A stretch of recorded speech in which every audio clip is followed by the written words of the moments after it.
Welcome to Sunday Dinner episode 140. Damn, already. That's crazy. 140 episodes in the book. I say it every week. We're coming up on the 40th anniversary. We're gonna try to do something together again, but we'll talk about that later as always. This is the last week of October. Halloween's around the corner. Been a busy week for everybody. We're gonna get right into it as I bring in my co-host and co-creator, the one and only Syndrome True Show. What's up, Sunday Dinnerites? Hey, that's a new one. That's what we'll call them, Sunday dinner nights, huh? Sunday dinner ins. Yeah, I don't know. That was freestyle off the top, So Remember to change your Facebook audience. I just did. Okay. That's what I was doing, but yeah. Yeah, I'm gonna. What's up, buddy? What's up, buddy? Paying for this fucking upgrade shit so we could get back to shooting to all our fucking destinations. Yeah, I mean, that'll be cool, but until then, my page, your page, and youtube.com/Villain Radio Presents. You could also stream it live on villainradionetwork.com, and we'll be back streaming live on rawvillain.com in a couple weeks once I fucking rebuild the site. You know, I just finally got my domain back after 3 years of somebody just squatting on it, wanting fucking $9,800 for it. $9,800 is crazy. Yeah, I'm like, what the fuck? So maybe I'll try to sell it in another year or some shit. Just sitting on it, but it was a dope week, and let's get into it. You know how we do. We talk shit and all that, and we start off with this. Syndrome, how was your week? Pretty cool. Let's see. Didn't go to jail this week. That was cool. I did. I'm trying to remember. Did we talk about the girl I met at court? Yeah, what? I think we kind of did. We kind of got into it, but we didn't get into it, but we didn't get all the way into it. So she cool, you know what I'm saying? She cool. She cool, you know what I'm saying? Shout out to her. But yeah, so that was last week. Well, last night we was at Playos, and of course Indy got me to perform a couple songs. So shout out to Jerry, Indiana, and my man Skodala. And happy birthday to the man's Drip FN, who was there celebrating his birthday. He got on stage and tore that shit up though. But yeah. So yeah, shout out to Sko. Was definitely I probably still was gonna end up going even if we didn't perform. Just because Sko was hosting, and me and him have the new radio show that's on Mondays on Hoosier Heat Radio, 6 to 8 p.m. But yeah. Other than that, it was this week was kind of weird too. This week was kind of weird. The GM at the job got fired, so that was weird. Yeah, and they brought in a task force GM. He came in like an hour and a half later. I was like, damn, that shit's crazy. Yeah, you know how that shit go when the corporate restructuring happens. They just start bringing people in. I worked for B-Dubs for a while. I was a kitchen manager out here in Vegas, and then it was weird because when they built on the West Coast, Vegas was the first B-Dubs they built like west of Chicago. Right. So the district manager was the same district manager in the Chicago area. Well, I originally got hired at B-Dubs as a cook at the Cherville location when, this was like 2001. And fun fact, from 2000 to 2004, the Cherville location was the highest by volume store in the nation. And if anybody remembers, they used to use plates back then. They didn't use, the little boats and thing that most shit use. Yeah. They used plates. So I was there, then I moved out here and got in touch with the district manager, who I became friends with because he smoked and shit like that. So I ended up getting a job out here as kitchen manager. Then I traveled to open up new stores and do shit like that. Okay, right. Yeah. I was part of a 3-person team that would go in and troubleshoot stores too. I did that for a couple of years till fucking I got tired of fucking chicken. Yep. So that's they brought Buddy in. And get this. So uh, the guy who's in charge right now, part of the task force, his name is Romulo. Oh shit! That shit is fucking crazy. Did you guys have you guys joked about it? Yeah, I kind of like, I don't like certain shit though. So when he goes, "Oh yeah, Romulus, that's the Italian version of my name." I'm kind of like, bro, just stop it, dog. Wherever your name came from, the first person of the name was Romulus, the founder of the Roman Empire. So don't try and say that that my name is the Italian version. No, your name is whatever ethnicity you is of my name, guy. You know Yeah, what I'm saying? yeah, Like, exactly. so I kind of was just looking at him like, yeah, went on about my business, like, bitch ass nigga. But yeah, that shit was kind of, it really was funny though. But I'm just looking like, yeah, motherfucker. But shout out to Buddy doing this thing, trying to turn the hotel around.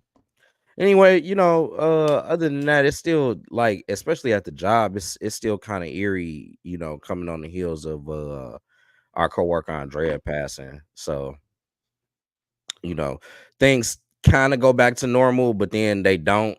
You know what I'm saying? Like,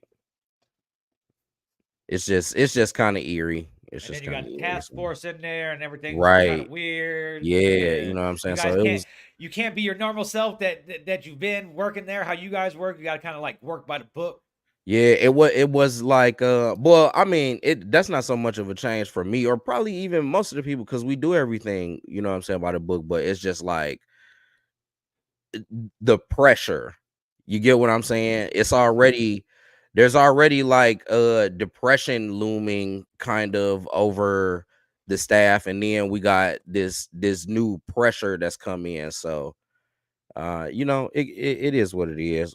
I'm gonna make it work because I'm gonna work. That's one thing about me. Everybody knows Rome gonna work. I'm gonna work long hours. If you're paying for overtime, I'll be there and I'll be working it. So you know what I'm saying? It is what, but they don't want to give me no overtime. So it might be time to make a move.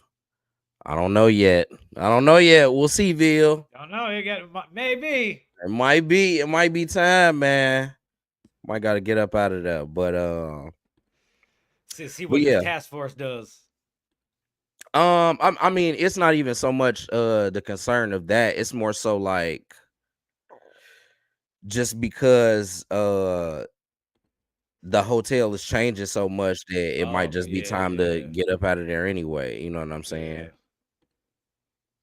yeah, It happens. It can happen at any job. You know what I'm saying? yeah. Oh, yeah.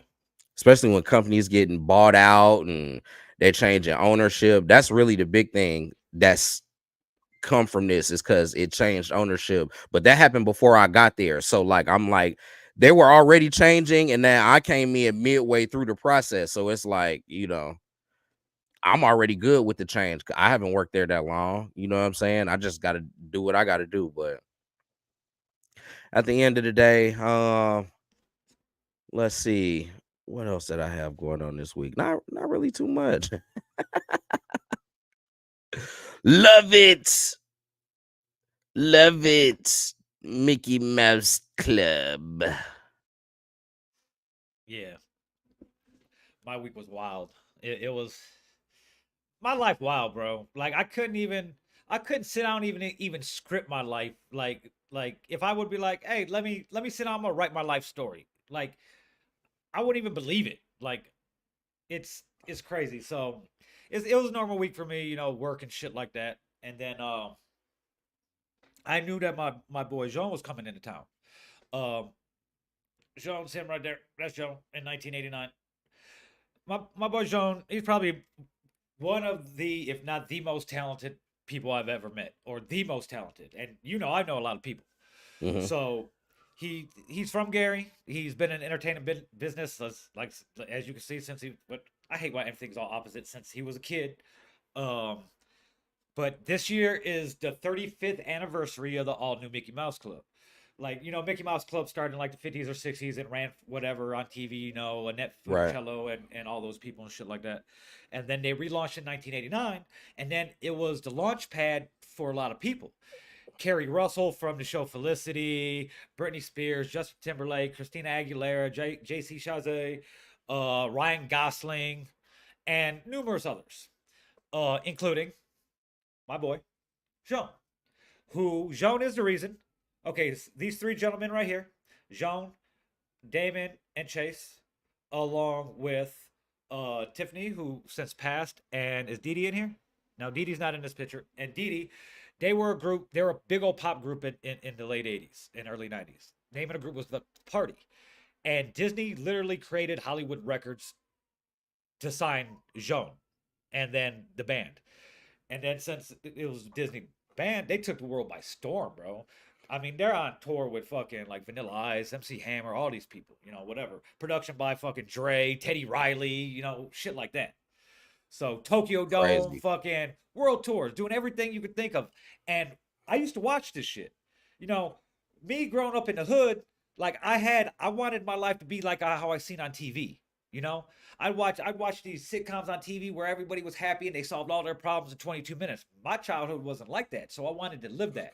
So I read in the paper that because I delivered a newspaper. I was a paper boy growing up. Uh, so I read in the paper that a kid from Gary was That's such a cast on foreign concept to kids these days. It's bro, just nuts. bro. They be like, what the paper? What? What do you mean a The paper? What paper? the fuck? And you Yeah, what you delivered read them? on? What? Yeah, yeah. As a It's kid, I started crazy. like 10 years old. But Right. so anyway, I had read in the paper that a kid from Gary got cast on the Mickey Mouse Club. So I begged my mom to get the Disney Channel, and after a while, she finally agreed. I was like, I'll pay for it. I got a job, Right. let's get the Disney Channel. So I get the Disney Channel just so I could watch this dude because I didn't know him, but I knew he was from the area. So I watch it and I'm into all this shit, cool. This is a happy life, you know. It's all about shit that I don't know about that I'm not experiencing, but it's pretty cool. Like I was telling Skurlock earlier when we were talking about it. It's like a fantasy movie. How everything's too good to be true. That's how I viewed all this shit. So, oh, excuse me. So fast forward, I'm watching the show, I'm listening to the party, all this shit. Fast forward to 2009. I start working on Drunken Church with Vision. And Jean is one of the masterminds behind Drunken Church with Vision. Mixed it, He's a very, very big creative force. And we're working on it for a year before I put two and two together and realize it's the same motherfucker. Now, I've met a lot of people, I've done a lot of cool shit. But I very, very rarely fanboy out. And I low key kind of fanboyed out. I'm like, oh shit. Like, oh shit. And but in the fucking 15 years since, that's my brother. We became fucking close. We became family. And so a couple weeks ago, and he does these things all the time. They're like at the 90s conventions and all this shit with the New Kids on the Block and all this shit. They reunited in like 2000 like 13 2014 and put out an EP and shit like that. So, and bro, Disney don't give a fuck what they do. Disney don't fuck with them over what if they don't give a fuck. They're like whatever. And they didn't sign a bad record contract. It wasn't Mm, like that back in the day. So everything's all on the up and up. And Disney, they don't got to get approval for anything from Disney. They're just like, hey, we're gonna do it. We out type shit. So this year is the 35th anniversary. So they did events throughout the year. They did like a little cruise in Florida. They did like a big old backyard barbecue in Florida. They did some shit in um Nashville, and boom, why not do something in Vegas? So I can't talk about a lot of stuff because I had to sign an NDA because they were filming a lot of it, but I can talk about some stuff. Uh, I can't talk about exactly who was there, but if you listen to any of the people that I mentioned that was on the show during this time, and you go look at their Instagrams and see they haven't posted, you know where they're at. So, because they couldn't post anything either. So Friday night was a bowling night. Like Gold Coast got a dope ass bowling alley. It's like a hotel casino out here, right off the strip. Uh, and we had like half the place like rented out, and the other half, like, bro, there was bowlers, with their big old bowling bags and shit, like the big old suitcases, mad as fuck that they couldn't bowl because all Yeah, these all these fucking Pete people Weber and fucking, them. yep, Pete Weber and them dudes. yeah, because They was it was a mad as mask, hell they couldn't get their frames in. it was a masquerade party, so everybody was fucking dressed up. And what it is this is all ran by a charitable organization called Always in the Club, that was formed and ran by former Musketeers, specifically Chase and Hampton. Shout out to Chase. Chase is real dope. More about him later. um so they give back to the community, meals, for underprivileged kids, all types of stuff, programs. Uh, it's they do all types of good, and they're one of the main benefactors from all the money coming in, because all these fans, bro, are like my age. They're like 42 to 44, like starting in that age all the way to like 52 to 54, like Right. 42 to 54. That's like the demographic, because you figure the show was on from 1989 to 1995. So, Which, yeah, that kind of makes sense. Yeah, because I'm a little bit too young for that to have been like my big thing. I remember seeing like reruns or whatever, but yeah. yeah, so that makes sense. 42 to 52 ish. Yeah. So what they do is they make a donation or whatever to the charity, and they could attend these events. Now, it's a you got to make a donation for like each event. So on Friday night it was masquerade bowling party, Then after that it was an after party at like a little bar club type thing in the Rio. Hmm. A shout to the Rio, bro. The Rio is making a comeback in Vegas. They were just bought out by like a hedge fund, and they've already dumped like 180 million into the place. They're making it a dope place to be again. And actually, while I was walking through that bitch yesterday, shout out to Just One. He's in town with Taryn for their 6th anniversary, I believe. Happy Yep. anniversary, guys! And of course, why wouldn't I run into somebody from home? Yeah. Only it makes happens.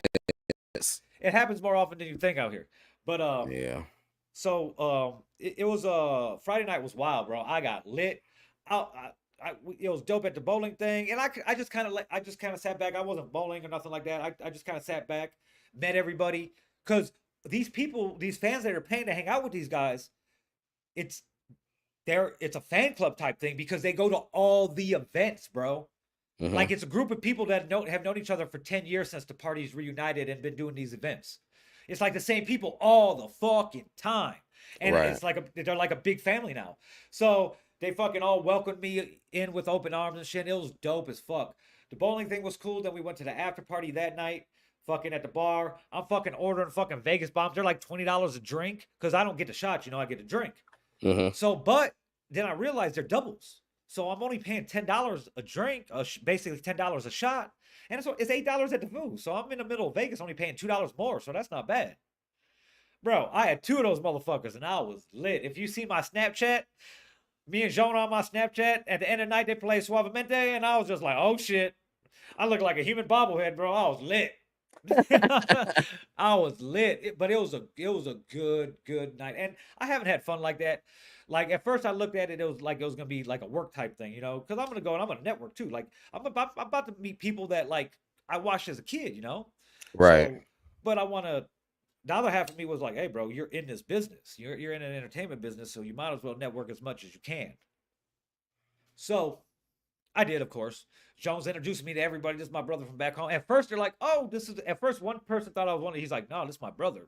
He's like if I'm about to go, if some we need to go handle some shit in the streets, this is the dude I'm gonna call. And then, oh shit, type shit. But going back to Chase, I've known Chase. Like, I haven't met him in person, but when the party reunited and everything, we've been Facebook friends and Instagram friends, shit like that. Same thing with Damon Papalina. Shout out to him. He's acted after Mickey Mouse show. And a party, he went into acting, and he's like a DJ MC, like a master ceremonies MC. Anytime like 50 Cent goes to Houston and does shit with his liquor brand, he hires Damon to be the MC at the event, shit like that. Flow Rider, he does shows with Flow Rider all over, shit like that.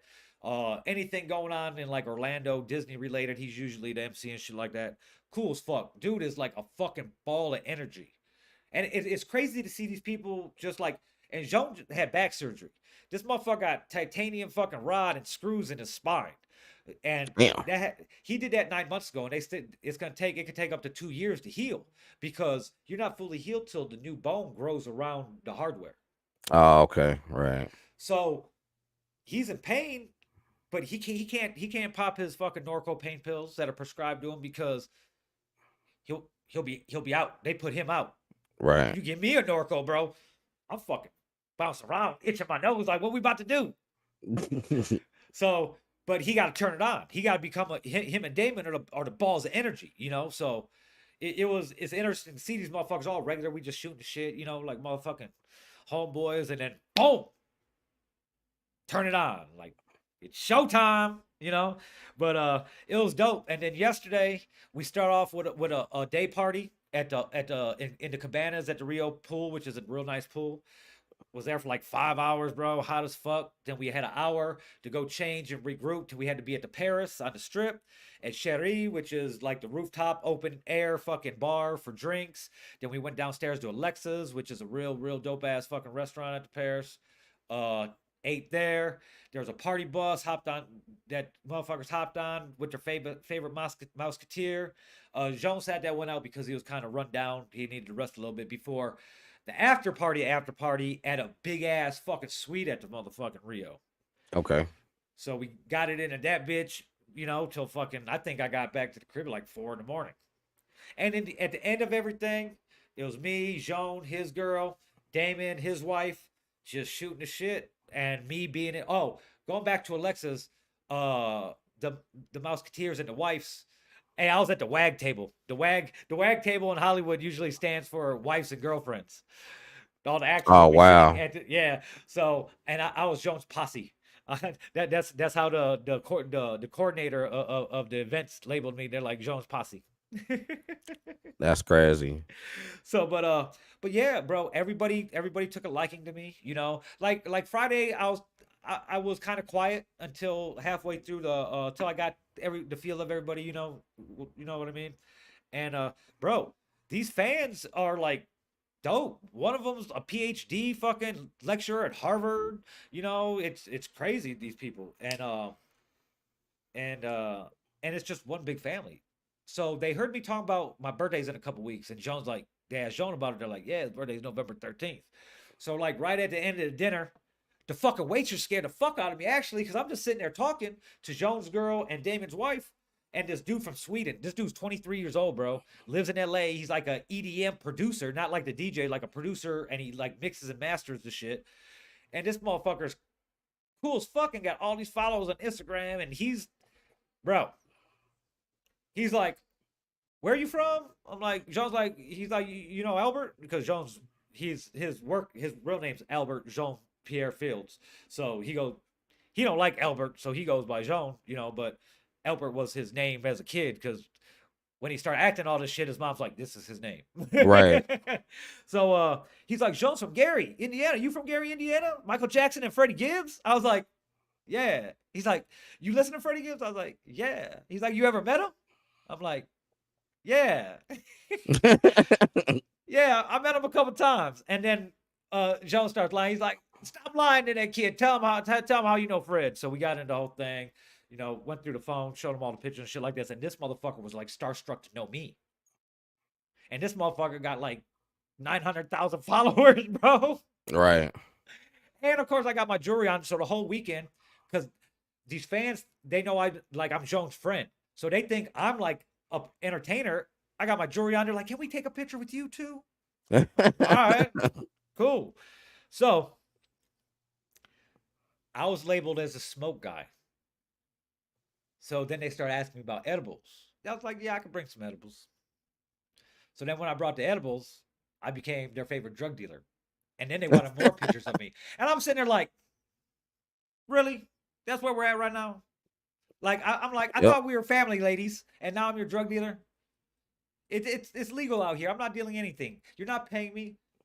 Welcome to Vegas. I was just, I was giving them shit, but it was fucking hilarious, bro. Hilarious. And then I was like the Diddy at a party because they opened their fucking edibles and dumped them all on the table and started handing them out to everybody. I'm like, oh, they're all gonna get all fucked up, and it's my fault. Like baby oil. And I didn't even think about that like that till today. Talking to Skurlock after I woke up about last night, and he fucking started telling me, he's like, "You the Diddy at a party?" I was like, "Fuck." Yep. But it was dope as fuck. It was dope. Like I couldn't.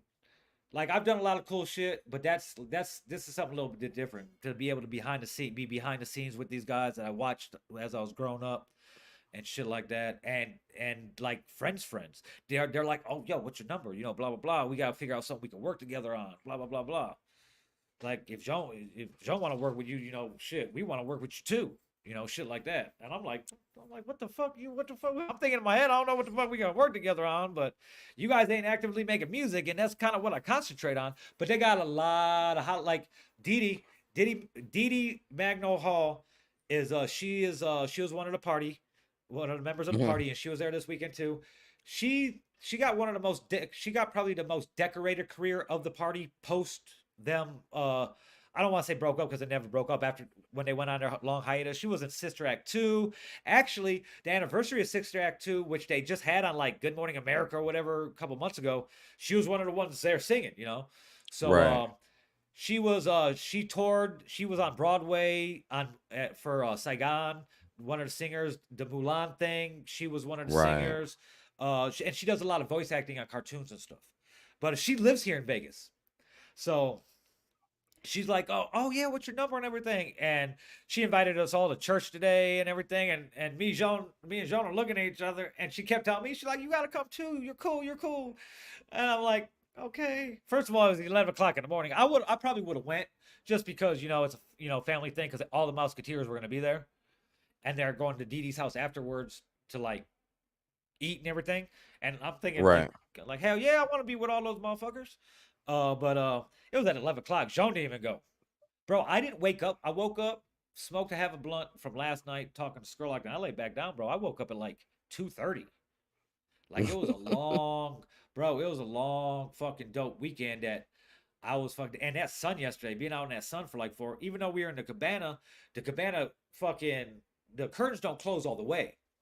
Right. So at some point of the day, that sun, there's like 2 hours where that sun was just creeping through that opening, and I was sitting right there at that opening on the couch, like fuck, hot as fuck. I mean, I was in a basketball jersey and the fucking shorts and shit, but it's still fucking sun beating on you. But it was fucking dope, bro. It was fucking dope. They sang happy birthday to me, had a fucking cake for me in front of everybody. It was fucking pretty fucking cool. And I was like, holy shit, they like me. And then fucking so at the end of the night, fucking Jen, Damon's wife, she was like, so how was your first experience? She's like, do you want to come to any more? I was like, oh shit, I'm hooked. I was like, any other events that I could come to, I'll go to. And Damon's like, man, shit, you fam. He's like, we'll figure out a way for you to be a part of everything. I was like, hell yeah. And Jones like, he can fucking remind me everything we gotta do because he kept asking, what we gotta do, and fucking I would be like this before his lady could even say anything. His lady's like, shit, feel better at this shit than I am. So fucking I was like, hell yeah, it was a dope week, bro. Like I can't even really put it into words. Like it was really fucking cool. And for the simple fact that I just got to sit there and enjoy it, and I didn't have it was not a work type thing for me or anything like that, at Right. all. Like I could just sit back and enjoy it, um, and just fucking like fan out. It was cool as fuck, very fucking cool. But That was dope. now I know I'm about to bring, Friday Night Live back, which, is now called Villain Radio Live. And the first interview will be with Jean. And then I'm gonna fucking end up fucking getting all these musketeers to sit down with me and do a fucking interview. That's what's up. And I'm gonna see what how I could parlay this into something long term for me too, So it's right up my alley. I want to be involved with the foundation any way I can and shit like that, and shit like that. So that's that was pretty much my week. Like, oh, and That's what's up. after the shit, MIC K E KEY. Y. Why? Because we like you. MOUSE. And then the music dropped. Yeah, that shit That was shit's dope. crazy. Yeah, like yeah, it was fucking dope, bro. Like I'm like, holy shit. And like I told Joan last night the whole way taking him to his hotel, drop him off. I was like, thanks, bro. He's like, nigga, shut up, bro. Stop it. You fam. I was like, no, you don't understand. Like, thanks. Like this, like not only was it fucking dope and like I needed it. Like I really fucking needed it. Like you don't know how much I needed that shit. So thanks. But yep, that was basically my week. This is fucking episode 140 of Sunday Dinner. Let's get into it.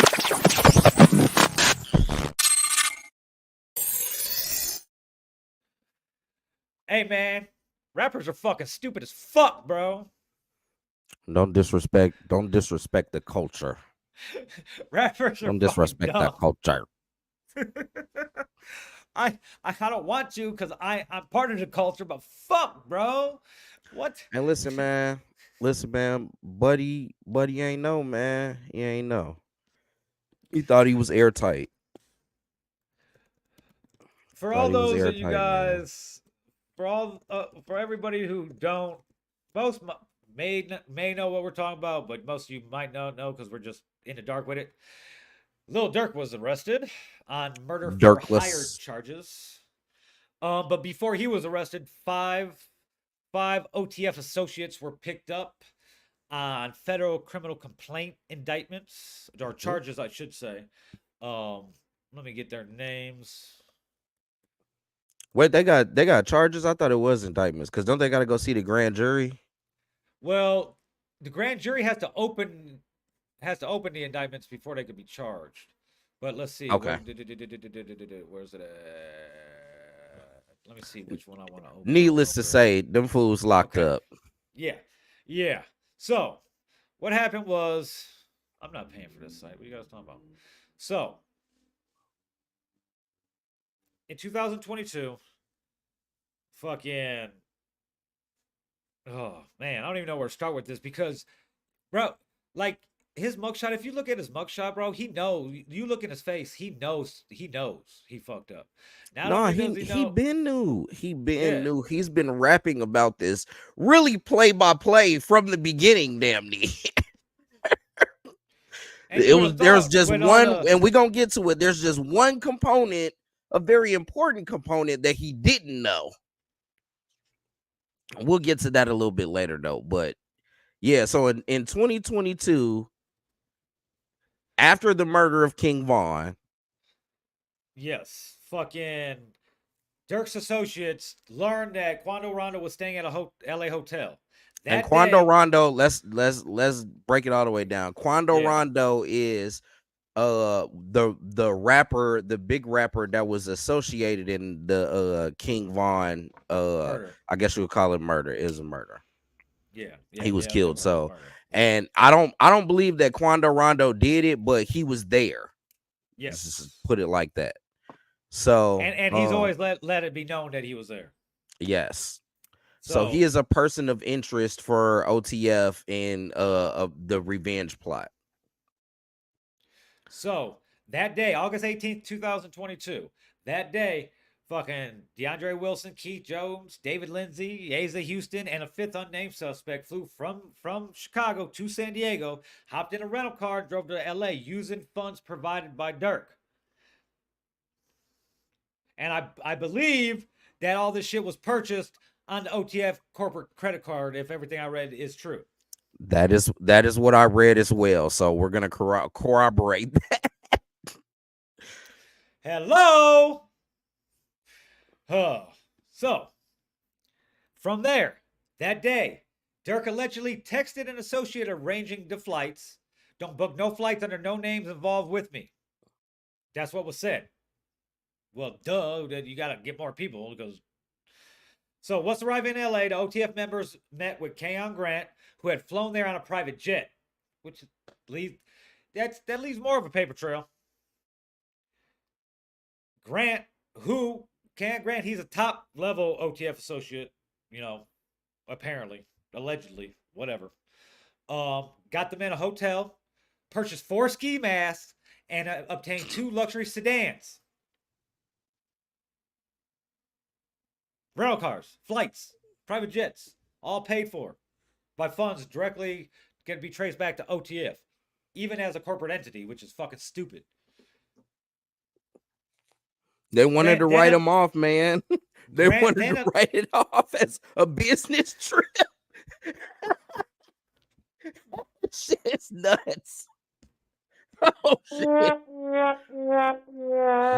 oh, that is wild, that bro. is a That's wild. wild, man. So, so, bro, as I read this, I'm like, they're really this stupid. So Yeah, bro. Grant then allegedly gave Jones, Lindsay, and a third unnamed suspect guns, including one that had been converted into a machine gun. The Yes. next day, the group allegedly followed Rondo and Robinson, who was the man who was ended up shot and killed, Yes. as they drove a Cadillac Escalade to Los Angeles marijuana dispensary, a West Hollywood clothing store, and then a gas station across the street from the Beverly Center. There, Houston allegedly parked his car behind a station so Jones, Lindsay, and the unnamed defendant could ambush Rondo. They got out and opened fire, killing Robinson, who was standing outside the Escalade, but missing Rondo altogether. The indictment and news stories about, and that's all according to news stories and the indictment. Yep. So the suspects then left there and went to In-N-Out, where they discussed payment with Grant and then flew home to Chicago from San Diego. Wilson allegedly then later paid Jones and Lindsay an undisclosed amount of money. So Grant, Jones, Lindsay, and Wilson and Houston were arrested Thursday in Chicago on conspiracy to commit murder and murder for hire charges. But so far no attorney information was immediately available for any of those guys, nor was it in any court records that are made public so far. But then here's the fucking kicker. Now if you haven't wondered why I said fucking rappers fucking stupid thus far, here's what Durk's dumbass did. He then proceeded to book 2 tickets to overseas countries.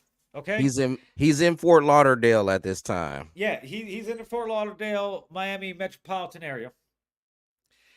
He booked 2 flights from South Florida airports, one to Dubai, one to Switzerland, which still don't make no fucking sense because both those countries have extradition treaties with America, so they would just Switzerland does? right back. Yeah, Switzerland. Oh, I didn't know that. Yeah.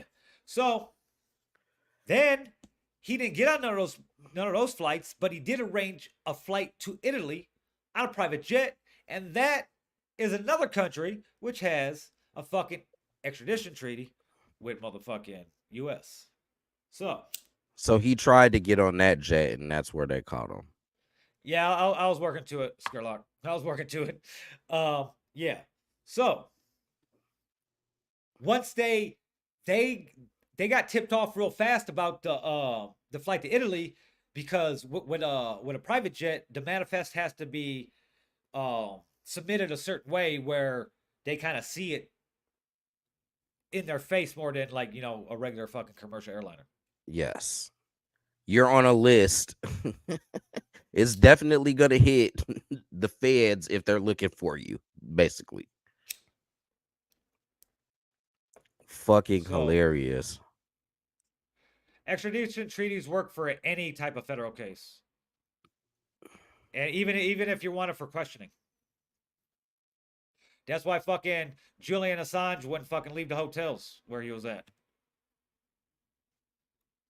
So they finally they get him fucking before he could go to Italy, which whatever fucking. Like, what are you gonna do? Run away forever? They're gonna freeze all your fucking bank accounts. I don't know what was fucking going through his head, but once I seen that fucking mugshot, he knew. Like he's probably been fucking sitting on pins and needles since this Young Thug shit popped off. But then, Bro, guys, then he been new. That's not even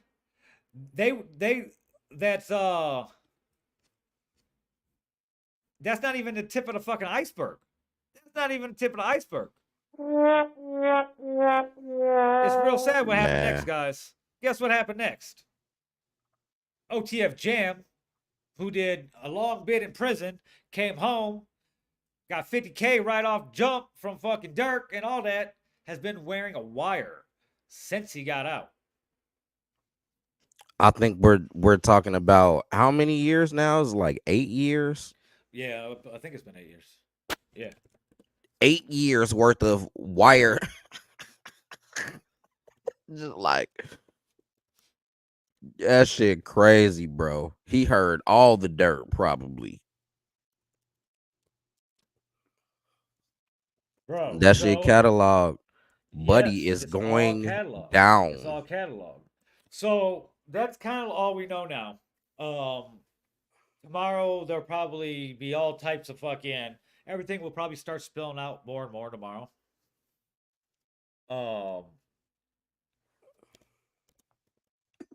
it's we'll see how it plays out because it could they It could could it could still go in his favor if for whatever reason the defense is able to get certain evidences taken out because say they were achieved illegally or whatever the case may be. But we're also talking about a Fed case, which means they generally dot all their I's and cross their T's before they even move.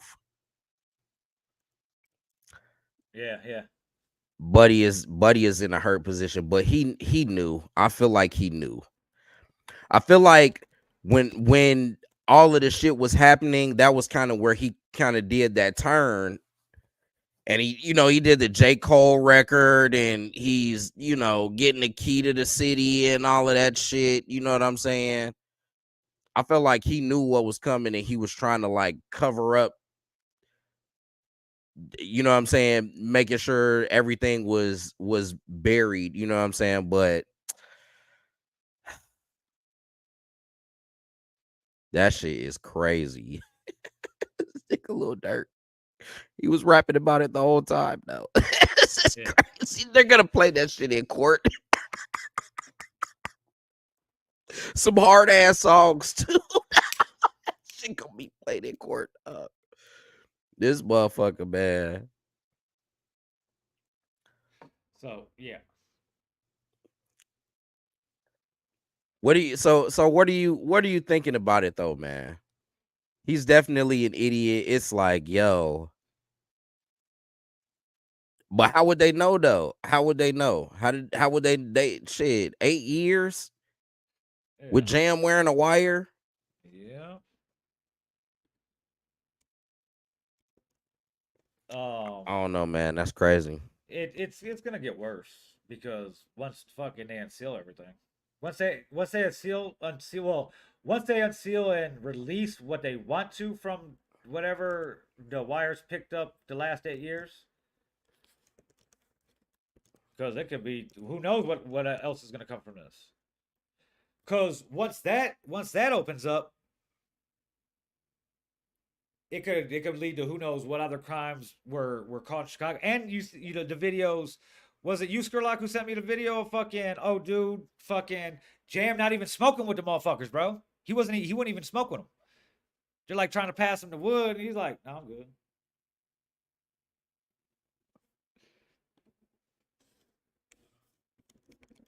Man, Chicago, y'all down some points, man. I'm just saying.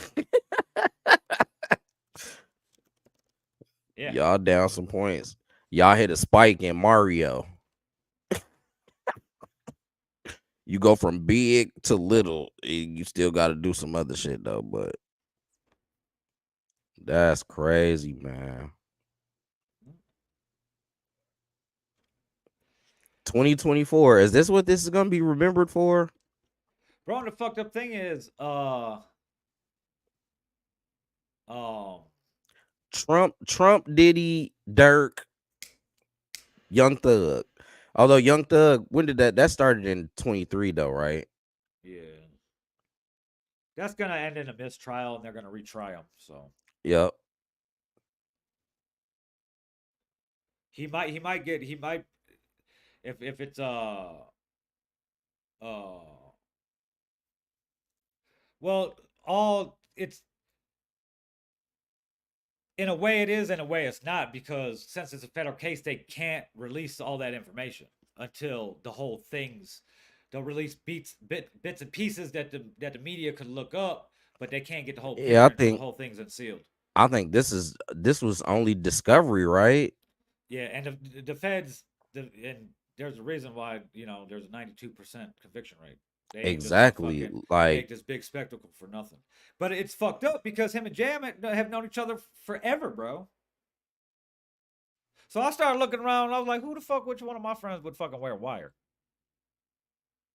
that I'm like, shit is which one of nuts. these? And I figured it out, but I'm not gonna say it on the show. Yeah, I, don't do that. I know what I know which I know who would wear the wire. I know exactly who would wear the wire.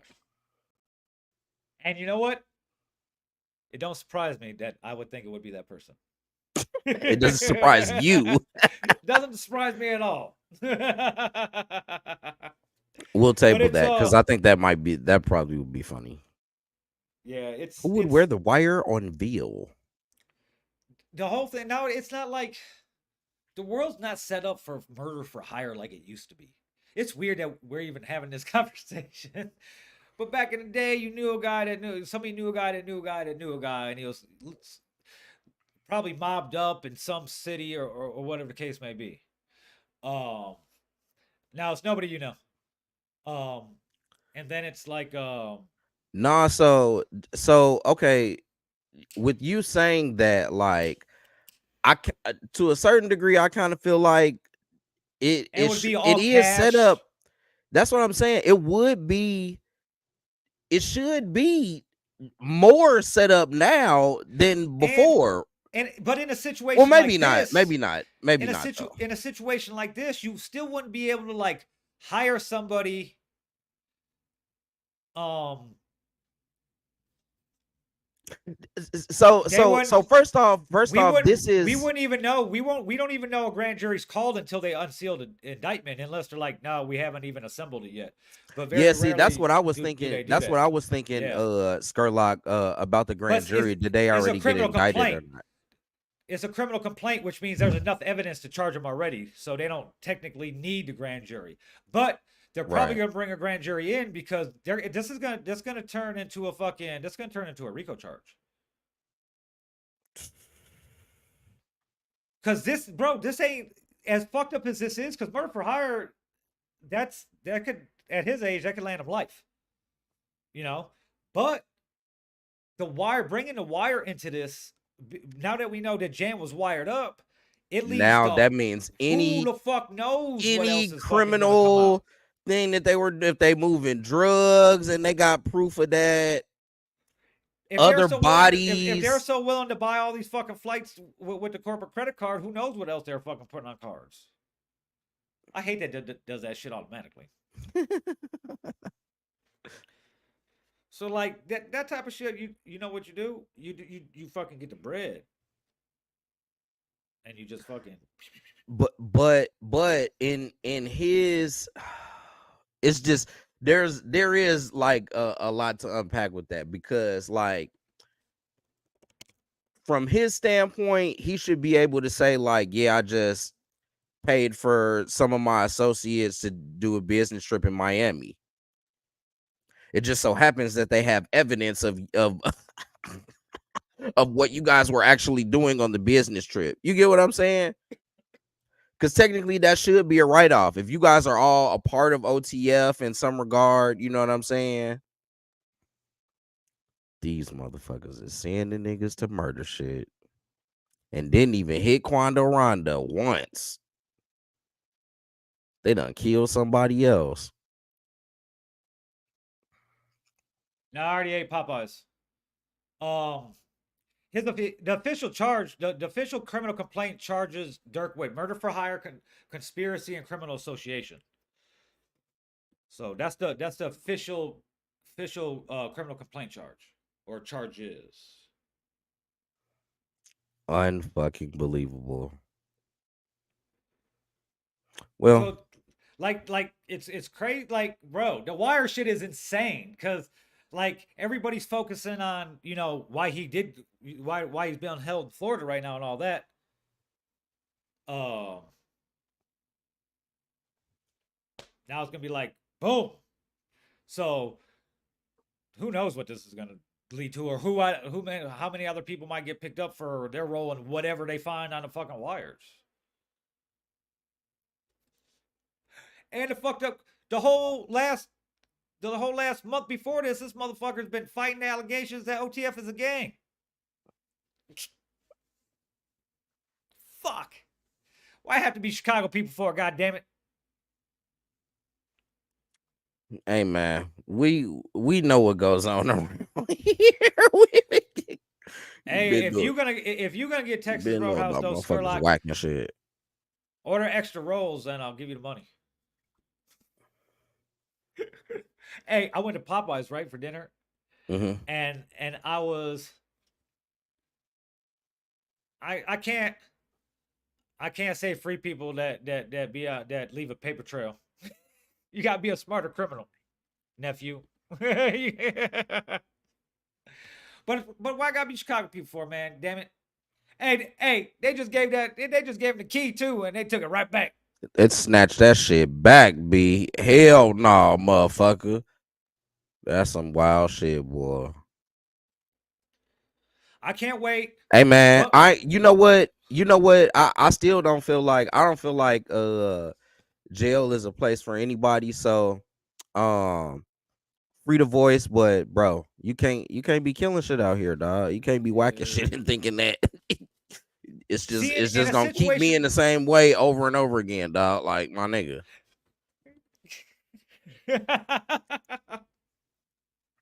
That's fucking hilarious. To take Rod away since he's stealing everybody's lyrics. Troach. Shout Troach. Yeah, like, bro. But bro, when I seen that motherfucking once they unseal everything and everything hits the fucking databases and I can look it up and read through the whole thing, I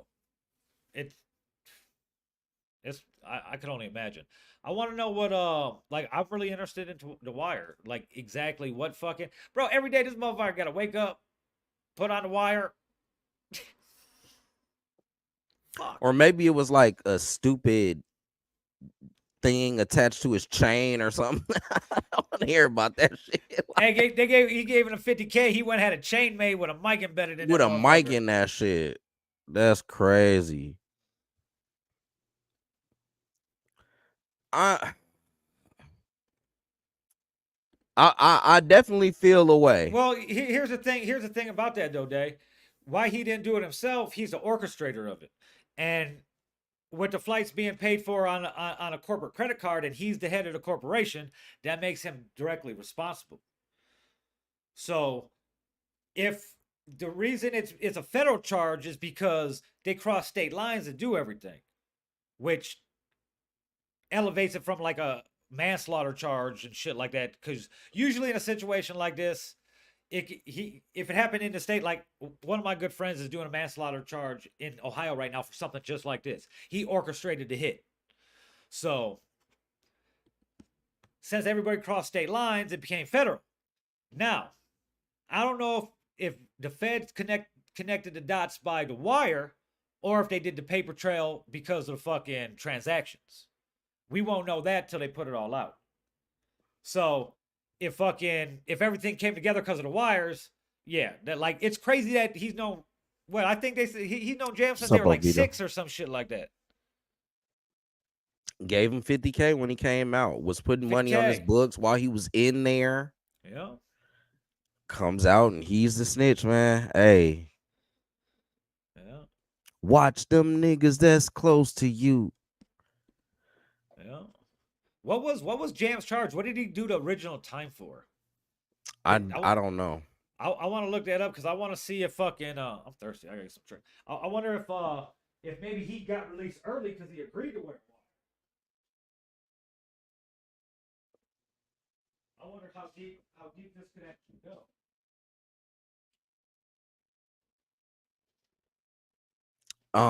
In movie shit. They go to inmate. Hey, we about to throw you. Yeah, I think I'm pretty sure that this goes in a film. This is definitely a movie, the OTF story, and they tell it from OTF Jam's point of view, just like they did even movies like American Gangster or whatever. They're telling it from the police side. What's up, Clifford? Shout out to the bald head niggas with beards. in this bitch.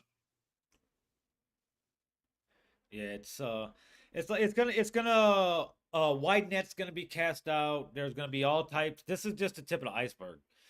Um, like I said, we'll get to know more and more once the everything's unsealed and everything like that. So the government holds everything close to the chest. So they're gonna it might take a couple days till we get everything totally, but the big picture of everything. But we'll see what the fuck happens. Hey, this motherfucker's been even though that look on his face in that mugshot is like, yep, I've been waiting for this day. Yeah, like, oh man, I wish I had more information in with the lyrics of the raps though. But he definitely he knew this was happening, and it's unfortunate, man. That's crazy. Two of the So are Thug and Dirk, are they the generation after J. Cole, Kendrick, Drake, or are they all the same generation? I Or is Dirk no even Dirk's. I think Dirk's after that because that's Drake. Drake actually came out in the blog era, so and drill was the next wave after the blog era. Yeah, but we knew about Dirk a while back before like it really started to blow. It was a lot Yeah, of other people I that mean I thought was we gonna knew be about him, but the world didn't. So right. It was people like because I would say even like G Herbo is probably his senior, even though they probably around the same age. Dirk popped after that. So I mean, sucks for the culture though, man. And all of you Dirk fans out there, keep your heads yeah, high, Dirk but released his don't go first killing fucking anyone, mixtape in please. 2011. I'm a Hitter came out in 2000, August of 2011. His first mixtape. So that's before him started gaining any buzz or anything like that. Right. It didn't really yeah, I knew about Lil Durk like right after that. And I wasn't even paying attention to the culture like that, but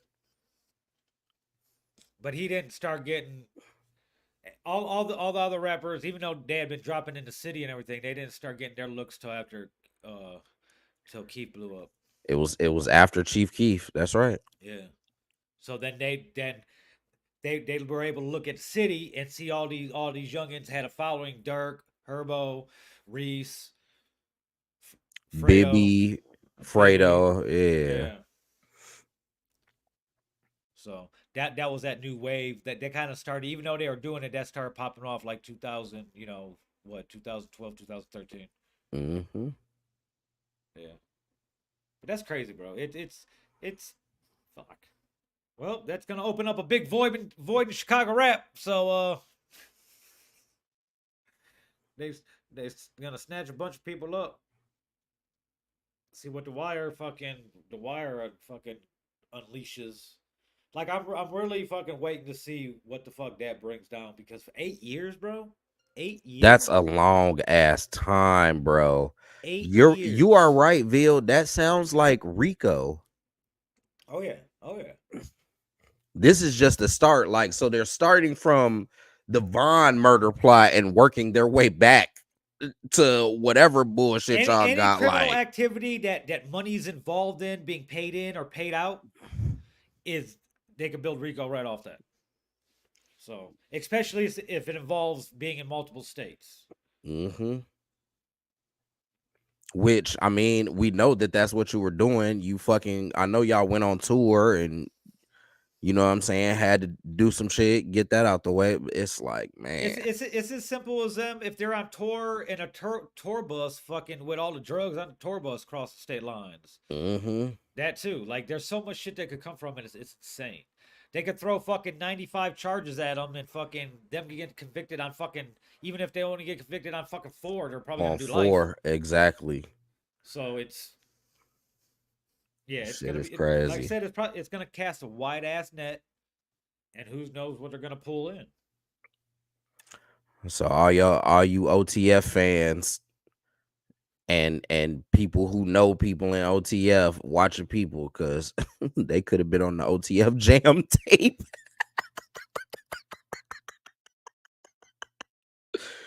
Oh man. Oh, I don't mean to bro. talk about the city like that though. I ain't like what that one motherfucker said though about Indiana. So nigga, suck a dick.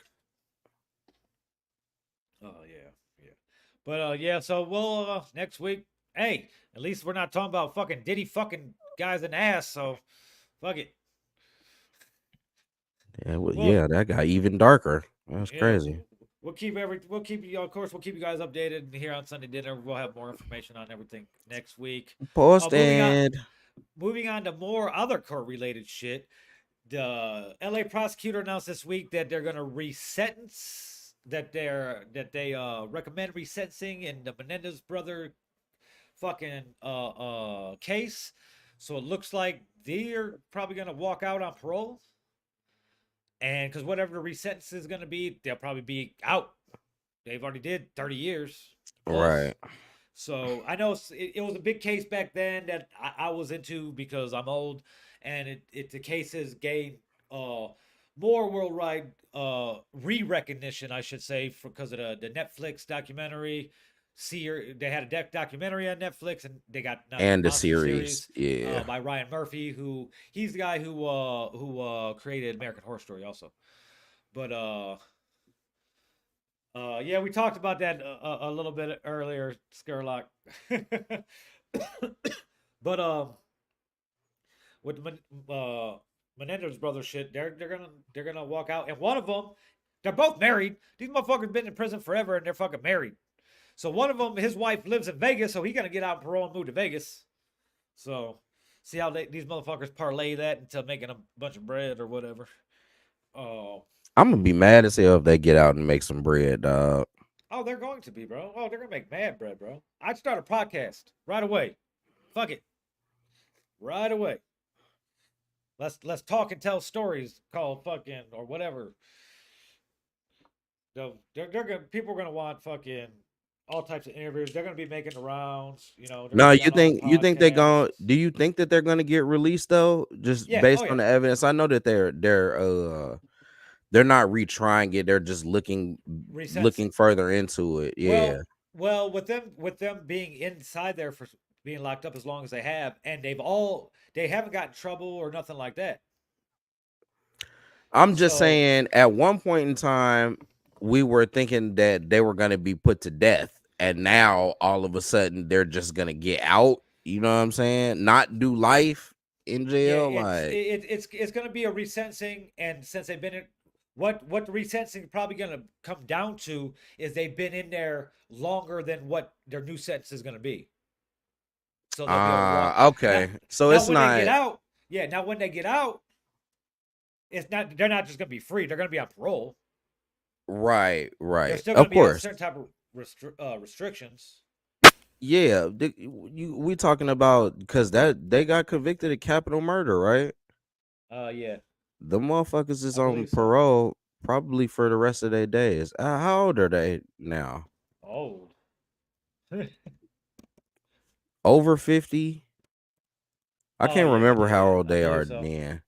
They might be 60 something. Same time. Yeah, yeah, Scarlock. I heard about that. Bill was the diddler at the party. That's some shit. Hey, after they all ate the gummies, they all left like an hour later. So I don't. Everything ended about an hour after that. So I don't know what happened. I don't know what the fuck happened. Hey, it's not drugging out here, man. It's a legal state. Fuck. Baby oil's not illegal either.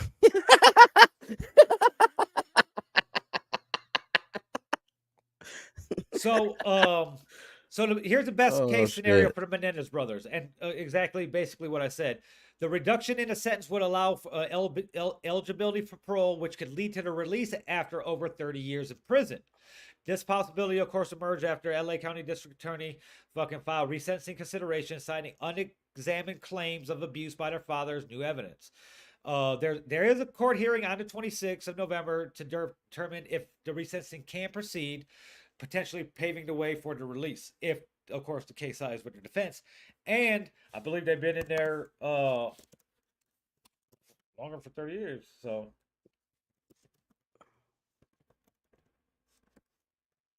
now that if they do fucking agree to the resentencing, then it'll be like, hey, okay, here's your parole, motherfuckers. Uh, okay. They've been in there for 28 years. So almost 30. So by time all You this could get shit out. plays out, Yeah, you could get out. You do 30 yeah, years. they'll probably side with them anyway and shit like that. Whatever. Even I though they mean, fucking murdered their parents hey brutally. man, hey man, the fucking cinnamon coffee scene shit alone in the fucking show. I ain't gonna lie, that shit was different. That That shit's shit alone mad right there, different. bro. That shit alone right there is like, you know what? I would have shot that motherfucker 7 times too. I would have reloaded the 12 gauge, bro, and shot him in the dick afterwards. Only problem is like Buddy Lyle was just there. Actually, both of those kids are a fucking mess for that shit. Cause before the murder, Eric's telling people that he killed his parents. Like, what the fuck is that? And then Lyle, while he's in jail, is telling people to lie for him. Like, bro, Bro, yeah, bro. It was all a shit show, bro. The whole fucking case was a shit show. Now, when I'm watching it, because you got to remember that this case was the first big case that was televised. yes. That's what I was trying to tell people, like people who don't know, like this was a televised case. Like I remember them showing video from in the court, you know what I'm saying, on like hard copy or Yeah, whatever those fucking shows were, A Current Affair and all of that shit. I believe Court TV and the E channel was like blew up because of the case. Yep. It was that, and then right after that was OJ. OJ case. Yeah. That's what it was. Like I didn't know shit about courtrooms or what courtrooms were like until I saw the Menendez case first, and then fucking OJ.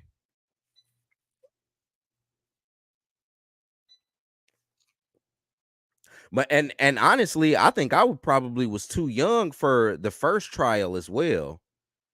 I only remember the second one really, I definitely remember that shit. which And is nuts. fucking But bro, no key fucking me watching those two trials all the time. OJ is what really got me interested in law. yeah, And as weird as it sounds, fuck, I'm old as fuck, bro. Fuck. yeah. No, I definitely that was definitely a time.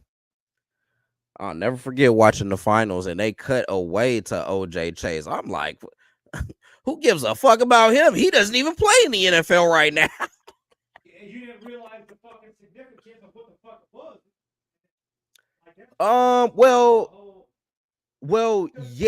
yeah, and no. Of course, I'm a child. You know what I'm saying? But in order for them to cut the NBA finals off for this, like you knew that, and because everyone that we were, I'm pretty sure I was at like a friend's house with my dad or something, and we're watching the finals, and that shit cut off in the middle of the game. Like the significance of it is like, oh shit, what the fuck is this going on that they've cut the finals off? Like they don't just cut the NBA finals off for just anything. You know what I'm saying? yeah, exactly. So you knew that it was important, but you didn't know the magnitude of it. You didn't know all of the things about, like I didn't know how big OJ was. Like I had seen him at that point in time. I'm a kid. I'm doing like research on football running backs in the past, and I'm like, oh, okay, so he was a really good running back. Now he's the guy on the Hertz commercials. You know what I'm saying? Like that's all I knew him for. To me, OJ is like kind of a pseudo movie star at that point in time. Like Yeah, I'm yeah. sure I had seen some movies that he was in. So that's just that. But it's like, damn, he killed his wife, or what the fuck is going on? That's shit was crazy. Yeah, fucking yeah. I knew him. I mean, I knew him as I didn't know him as running back, but I knew him. I knew he was one of the greatest running backs, but I knew him from Hurts commercials and the Naked Gun series. And the Naked Gun, exactly. You know what I'm saying? We had seen him in movies, so we're like, And oh, this is a movie star. he was actually supposed to play the role of the Terminator, but they didn't think Yes. America would believe he could kill some, but hurt some people. Hmm. Yeah, but I still don't think he did. I still think his kid did it. Who knows? I don't know, but you know, the whole the whole thing is, again, these were the two major trials that Yeah, we got to see on TV, like yeah, yeah, literally, and yeah. that shit was nuts. Yeah. So I guess I have really walked away with a different sort of feeling about the Menendez brothers than I had before, and I will tell you that it is mostly because of how it was portrayed in the media. Yeah, And yeah, that's crazy, you know what I'm saying? Like, I didn't know about all of the abuse, because we only saw what we saw on TV when they were talking about it or and whatever. So now there's more people coming out that their dad abused them. yes, you One know of what the I'm singers that saying? was in Menudo with Ricky Martin, one of those kids, was like, yeah, he was fucking me too. And see, I didn't even know about that, but the whole thing is, it just something, knowing now, something just doesn't sit right with, they didn't murder their parents like that for no fucking money, bro. Like, it Yeah, just, it you was don't do getting that. more and more built up. But it's crazy Right. how it's portrayed in the show, how they're looking for the will, like, oh shit. And they were going through quite a spending spree too.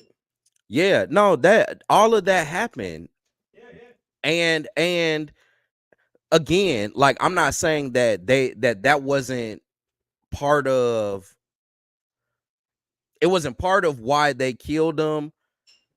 Like, yeah, we're gonna miss out on all of this money that our parents have, or you know what I'm saying, what may, whatever the case. But that wasn't, in my opinion, you don't murder your parents like that just over that amount of money, you know what I'm yeah, saying? yeah. There got to be something fucking else It going has to on, be and something even underlying, really some of you, dark.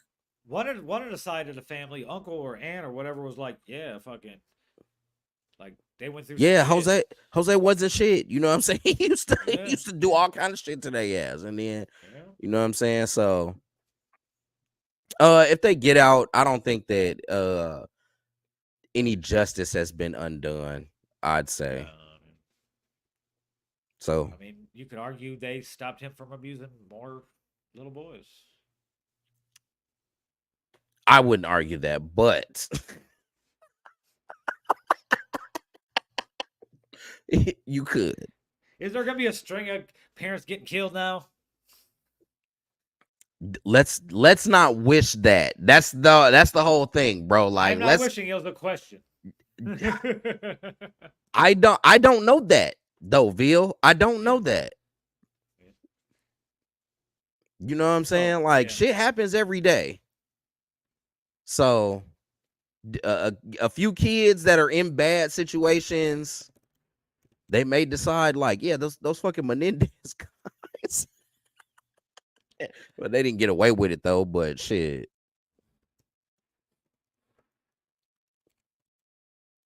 that's fucked up. Vil, don't say that shit.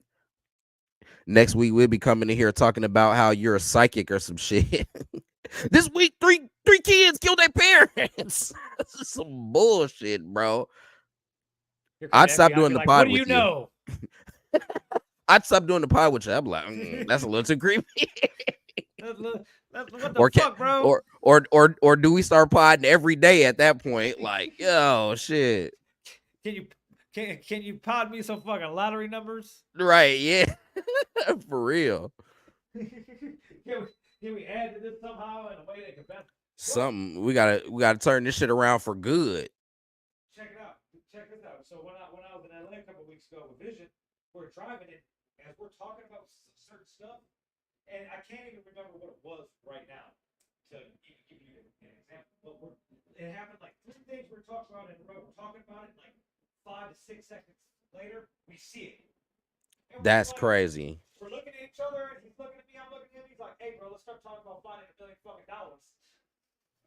Right. Because what the fuck is going on? But yeah, I wish I was. I wish, bro, because it would have saved me a lot of fucking bullshit throughout my life. um, yeah. So again, we'll keep you updated on Menendez Brothers shit because I'm slowly working my way through. I still haven't finished the show because after the cinnamon shit, I was like, "What the fuck?"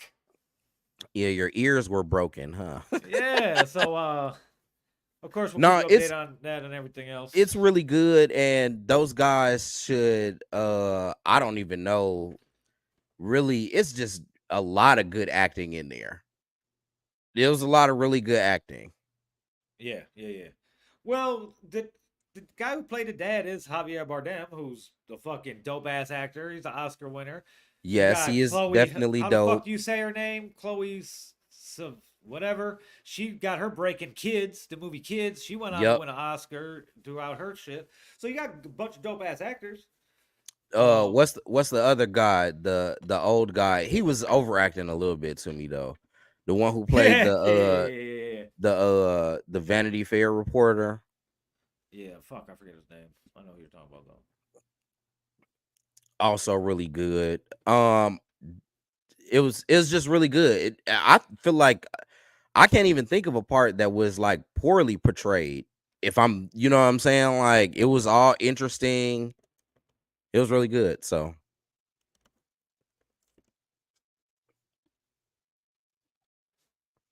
Yep. Let's move on to the next big thing this week that fucking Bianca was so ready to talk about, and she's fucking not even here. Not even she fucking lie. message. She She didn't even lie. respond to the message in a group chat about what the fuck's She going lie. on. Wanna talk about nothing. So, Donald Trump sat down with Joe Rogan for a all-in fucking interview. And it was what you could imagine it to be. Joe, uh, Joe did really good. Joe did really good.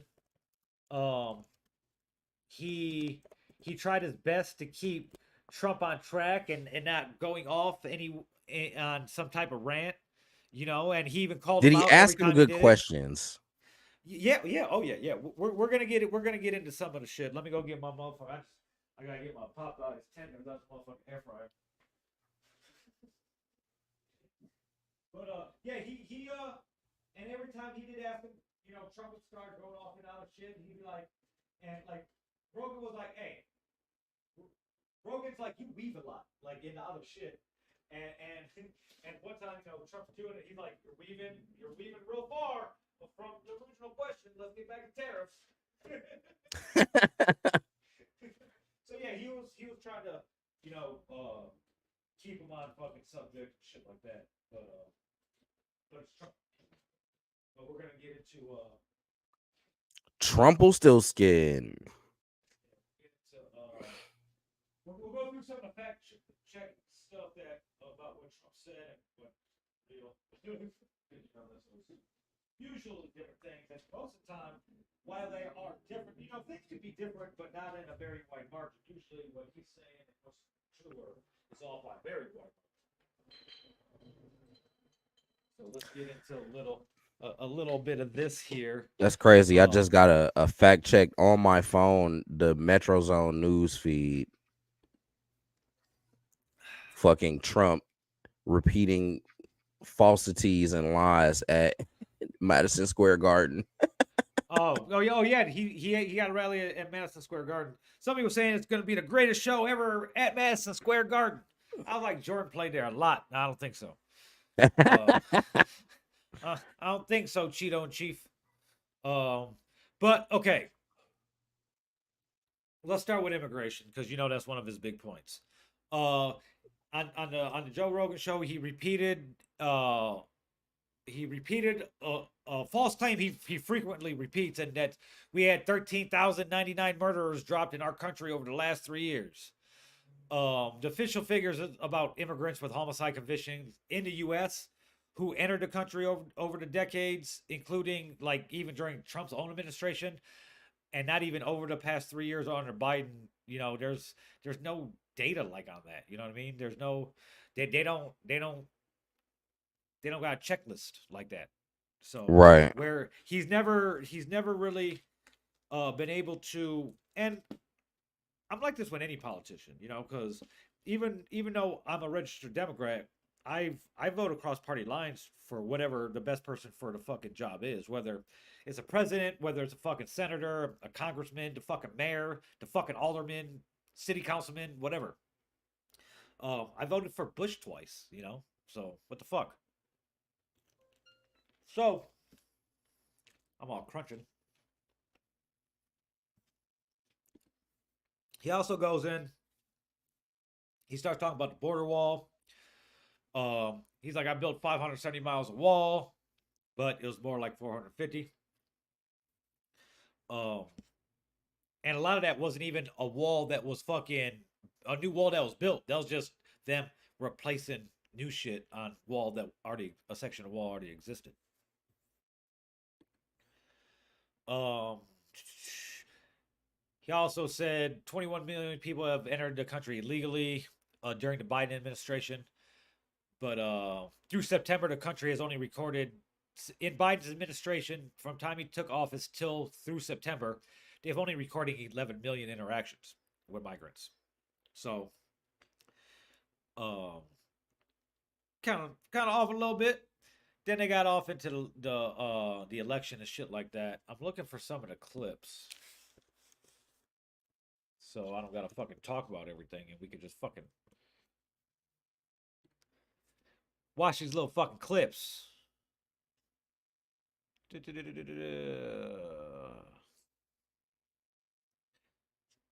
I wish I could remember my TikTok login because they got all the fucking clips on TikTok. You Because know that's they where I've been do. watching. Yeah, I've been watching all the shit on there because I didn't really have time to get into it. Stop supporting the And Chinese. yeah, yeah, bro. So, uh, This is crazy. I'm sitting here looking at this article is actually breaking it down pretty good. well, break it down for us. He keeps calling Kamala the border czar and saying that she was in charge of the border. She's never the border czar, really wasn't in charge of border security. And it says, in fact, Joe Biden gave Harris a more limited immigration related assignment in 2021, asking her to lead diplomacy with El Salvador, Guatemala, and Honduras in an attempt to address conditions that prompted their citizens to try to migrate to the United States. Among other things, that there hasn't been any relief for Hurricane Helene, um, which FEMA is saying, actually, that's not true, Trump. The Biden administration gave us this amount of money, and so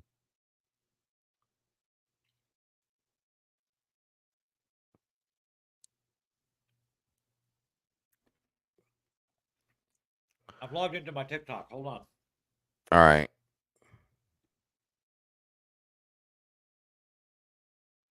I'm trying not to fucking crunch the Popeyes through the microphones. And it's extra crispy because I just took it out the motherfucking air fryer. All right, we're gonna start with this.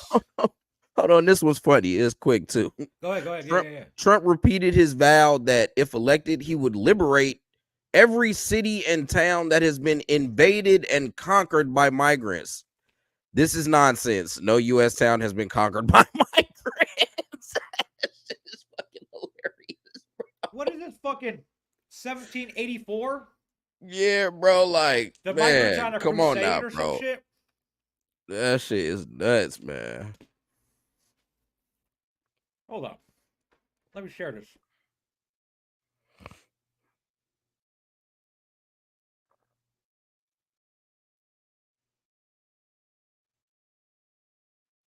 $101,000 people at his campaign rally. No, actually, the Secret Service said it was 24,000 people. Oh, he said there was 29,000 people at the fucking McDonald's He when just there be was wilding, nobody. bro. It Right. wasn't even open. So they had like 6 cars that they sent through the drive-through for photo ops. So here one this one's a short 14-second clip about Joe asking about the gunshot to his ear. And as you're watching this, notice Joe's fucking face, okay? Like Joe, like, yeah. This is the moment Joe found out that this was probably a stage assassination attempt. Do you even have a scar on your ear? You got anything on there? I do. Let me see. Let me see. What you got there? So, right over here. Oh, it's a tiny little See, mark. it zicked right there. Yeah. It healed up pretty fucking good. Yeah, it's pretty good. Yeah, it's little. Who It's real little. who among us doesn't believe that it's staged or that it was staged at this point? Who among us doesn't believe that? The cult. Unfucking believable though. Hold on, I'm coming right back.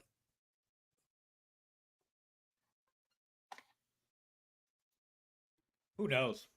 I mean, the cult definitely believes it, but it's so fucking weird. It's so weird. Let me see if I can find any more. I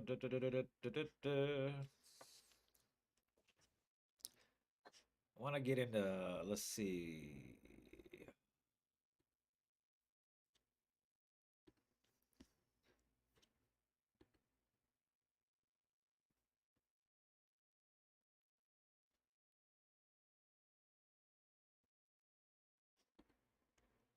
All right. All right. Get some of these videos together so we could go through some of the stuff. The first one I'm going to play is about a minute long. Trump talking about the economy and what he's going to do if elected. Hold on. Let me share this.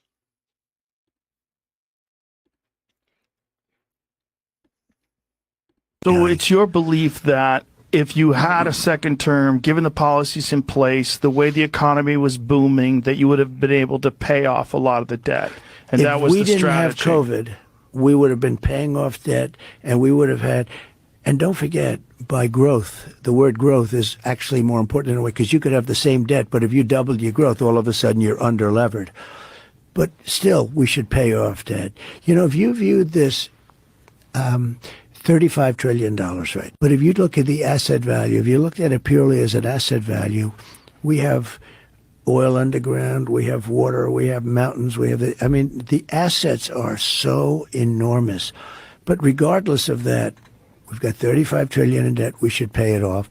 And we would have started paying off debt and probably even given further tax reductions. I want to get it down to 15%. We're going to do more business, but when you get hit with a COVID, everything stops and you have to keep these businesses alive. The businesses were dying. I mean, they were just dying. This whole place, this country was going to die. So it's your belief that if you had a second term.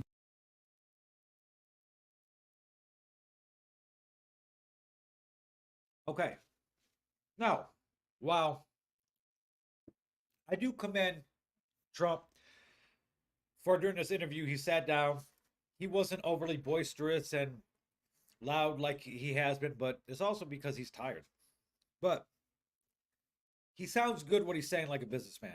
A lot of business idioms about overlevered, underlevered, stuff like that is cool. But whether we got hit by COVID or not, his tax cuts for the rich, that added $7 billion to the deficit alone. So he's going around in circles trying to make it sound good, but it's just not the truth. You know, even if there was no COVID, like those tax cuts added $7 trillion to the debt. You know, that $7 trillion wouldn't have been wiped out. You know, that loss. So let's see what else is on here. Let's share this again. First of all, I love this idea of you teaming up with Robert. This is what I wanted to ask you. What was it like when you actually got in? Because nobody really can prepare you for that. When you're running for president, you don't really know what it's going to be like when you actually get into office. Okay.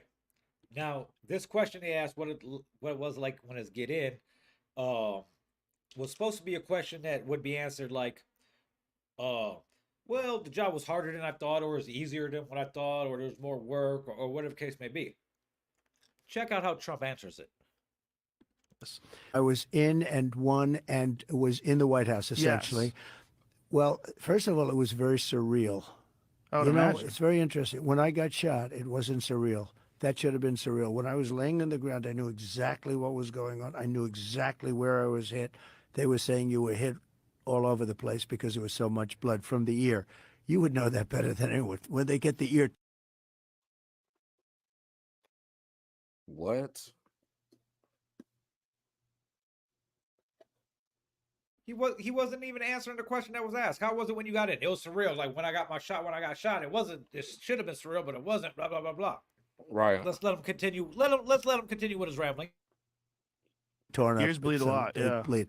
Anyway, so and I was thinking the other day, when that happened, I really knew where I was. I knew exactly what happened. I said I wasn't hit anywhere else. With the presidency, it was a very surreal experience. Okay.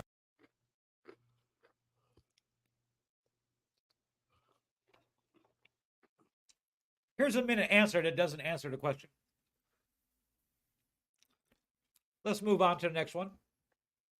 The Trump stuff is just that the people look at the inflammatory things he says, the crazy shit, and they define him by that. But you also can't have get to over it. remember this is a very bizarre. So I watched. Did y'all? Good to see you, Let's sir. go. As of right, Joe Rogan. He was a nice Once guy. they shot you, I was like, he's got to come in here. It's all the Say that made. I don't believe it's this much, but it doesn't have to. I won by like. I lost by like. I didn't lose, but they say I lost. He finally admitted it. I lost by. Well, I didn't lose.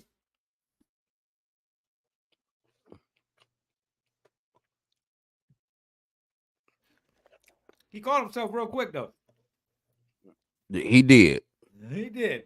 But let's move. Let's listen to some more of it. Joe, they say I lost by 22,000. Say Did you guys catch that? You're in desperado mode now. Did you guys catch that interview with Joe Rogan and Donald Trump? Uploaded 16 hours ago. It's already sitting at 15.6 million views, and it hasn't even been a day yet. There was a few things that stood out to me and a few talking points that I wanted to get to. Why hasn't Kamala Harris done this show? Harris Foundation has been spending double of everything Trump has been spending as far as raising money for campaigns, ads, publicity, radio, TV. You get an invite from Joe Rogan, the biggest podcaster in the world. The biggest podcaster in the world. The only catch is you're probably going to have to sit there and talk for more than 40 minutes. We know Kamala Harris does not do good with content that is not scripted. The last 2.5 months, the liberal media has been having a frenzy with the word tariffs ever since Donald Trump brought it up. I just wanted to explain what tariffs are. So we have John Deere tractors, right? They are an American company. We also have GM, Ford, Chrysler. They're also an American I'm company. not sitting there for 5 You're in minutes. and I already know where desperado he's mode going on it. now. Did you? And it wasn't going to make sense because Trump's whole thing with tariffs and putting tariffs on everything. Let's I'll go 20%. I'll go all the way up to 200%, 2,000% tariffs if I have to. We pay that. The consumers pay that because the other countries, the companies that make these products, they put that out. They put that tariff price into the fucking purchase price of the thing. So we're not going to be paying no taxes, but we're still going to be paying more because of the rate of the tariff. Trump is saying that the tariffs are going to make these companies build plants and start manufacturing these products in America. That's not going to happen. Because they know Americans are just going to pay the fucking tariffs and they'll be fine. They're still going to make their money because they're going to up the prices. So the whole tariff, and there's been like 95 of not just of the top, like 99 of the top 100 fucking economists in the world have all said like, hey, that's not how tariffs work. So, but you know, the Trump cult is mostly people with a very low IQ. And I'm not saying that to be mean. I'm saying that because it's true. Honestly, my big thing on that is basically he's like, any import, the government's gonna get their cut first. That's basically his idea on that. Yeah, not only is the government gonna get their cut first, but They're gonna actually take it out of the mouths of the American people, because it's all it's gonna do is get paid through them jacking up the price of the goods. Yeah, yeah, and it's not just there's a lot of things that play into the whole fucking situation with the tariffs, but it's not gonna end well for us as consumers. It won't. There's no way that it can.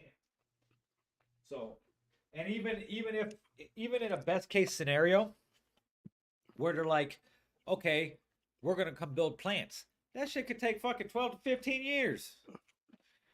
You can't just come build big factories. You gotta get soil samples, fucking buy the land, soil samples, right zone thing, variances, all types of shit. Can't just like, okay, I'm gonna build a fucking lithium factory right here. See what else. You have a different perspective after, Watching the Donald Trump, Joe Rogan. we're rolling. Oh, he's a Navy SEAL. Let's see what he says. What a day, man.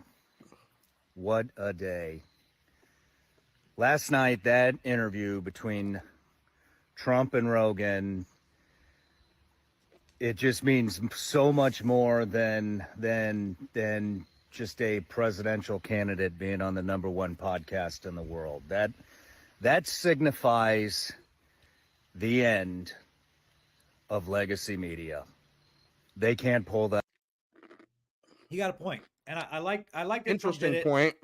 and I hope Kamala does do it. I hope she does do it. I think she should. Yeah, I think she should too. I don't know if she will. I think she should. I think her team is strongly pushing her to now since the Trump one. But again, we'll see what happens. But I think she'd do great because she's a speaker. Like the whole thing before this, we're talking about she can't talk for more than 40 minutes if it's not scripted. She's a talker. You know, that comes from being a lawyer. So, and she actually, her cases were ones that you actually had to try, you know? Mm-hmm. So, she could talk. She could talk to the people fine. But I would like to see her sit down in the next, we only have like 9 days to the election, 8-9 days to the election.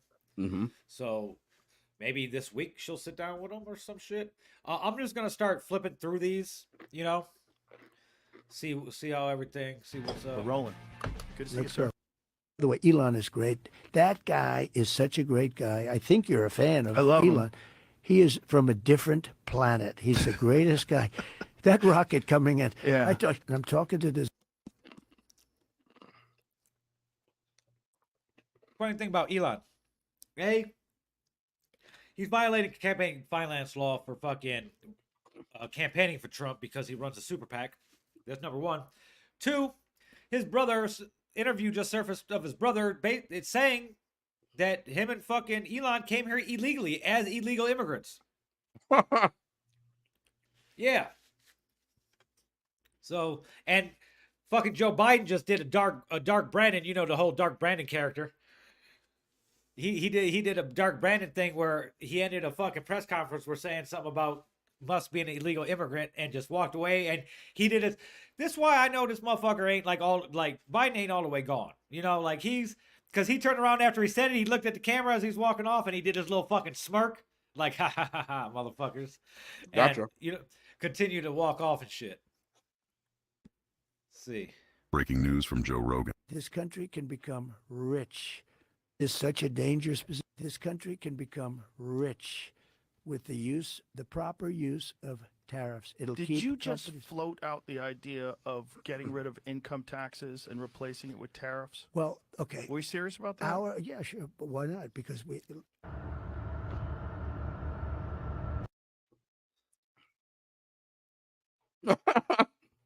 Not typed in my phone.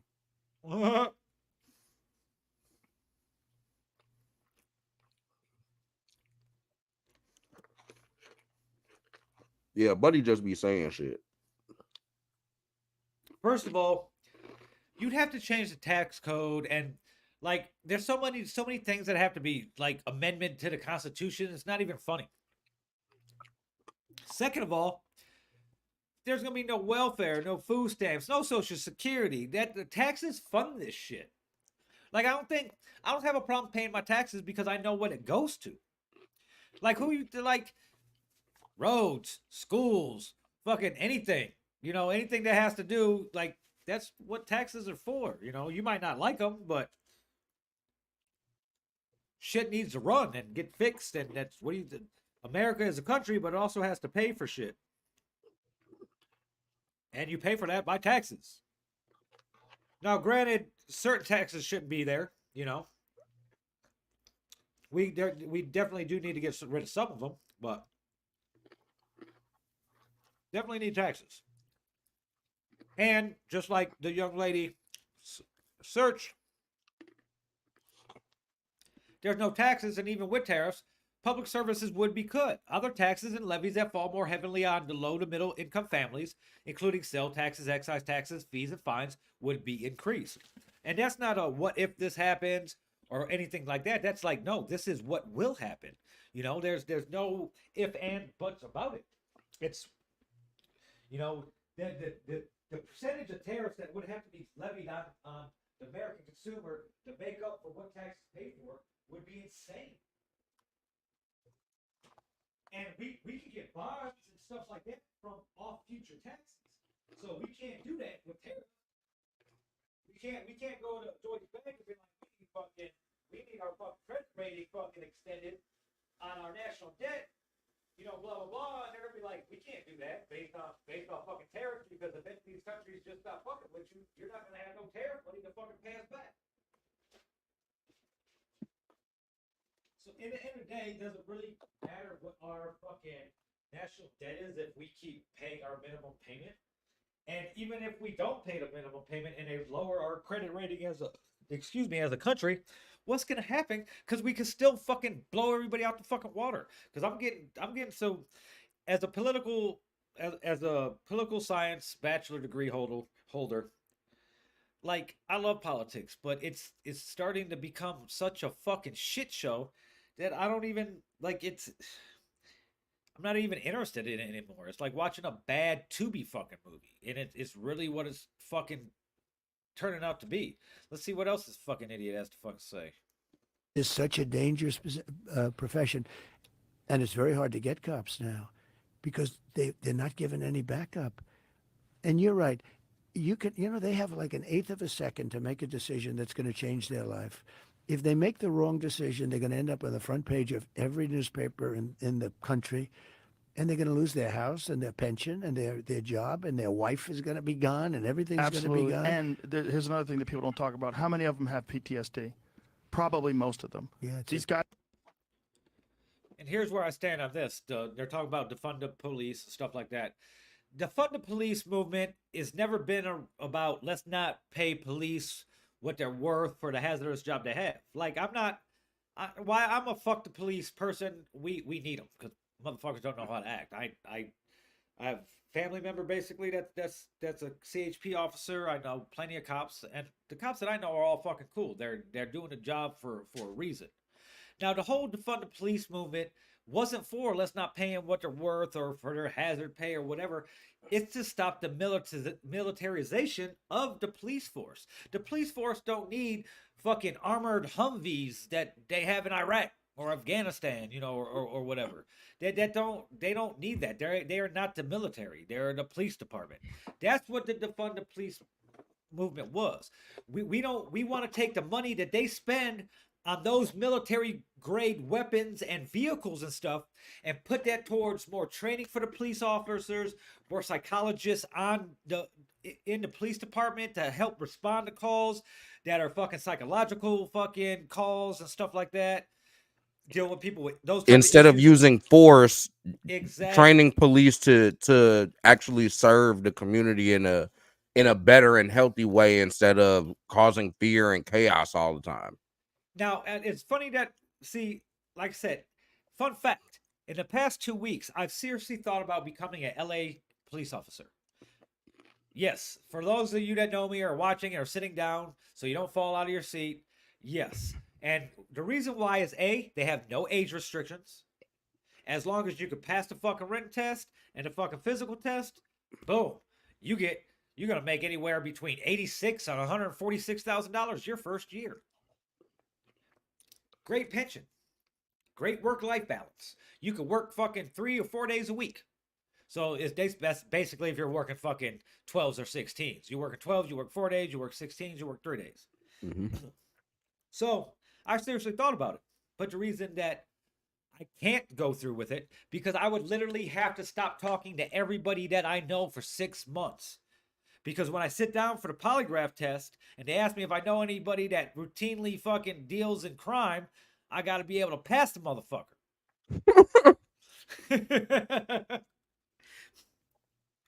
Just say yes.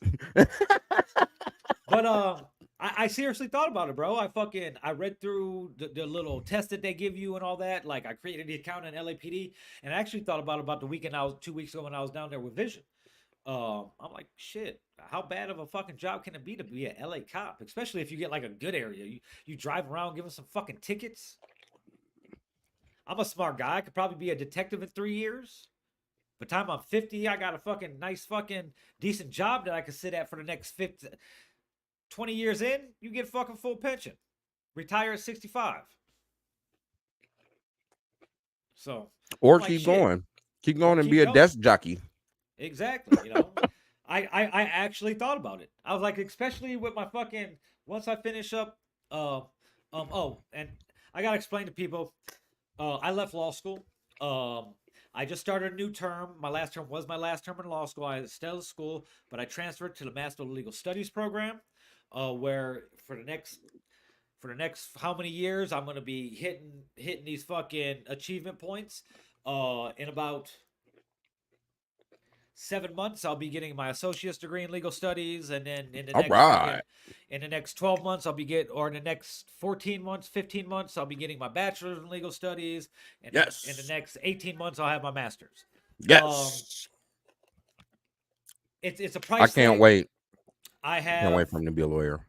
I have maxed out on my student loan capability from the government, and I can't afford to pay $9,800 every 10 weeks for law school. So this is only going to cost me about $2,800 every 10 weeks.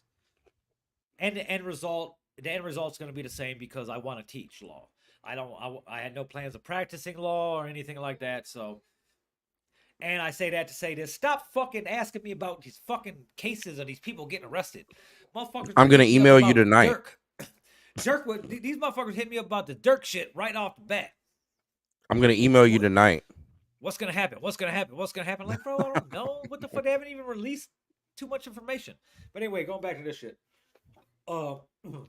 Let's see what else is. Let's spend a couple more minutes on this Trump shit. Let's see. Almost a graveyard of windmills. It's pollution. It's so bad. It's and no in the more, oceans. It's no different than leaving garbage on the ground. How about in New Jersey, off the coast of New Jersey, they want to build. The people are going crazy not to build them, but where you have them, the whales are washing up on shore. Right. So in 50 years, they had one whale come ashore. Now they had like 18 come in the last year. What is happening with the whales? I've read about this. Well, they say that the wind drives them crazy. You know, it's a vibration because you have those, those things that 50-story buildings, some of them. Right, and they're 50. super sensitive to vibrations. They have and those, sounds. the wind is rushing, the things are blowing, it's a vibration, and it makes noise. You know what it is? I want to be a whale psychiatrist. It drives. What? Yes, you just heard Donald Trump say on the Joe Rogan show that he wants to be a whale psychiatrist.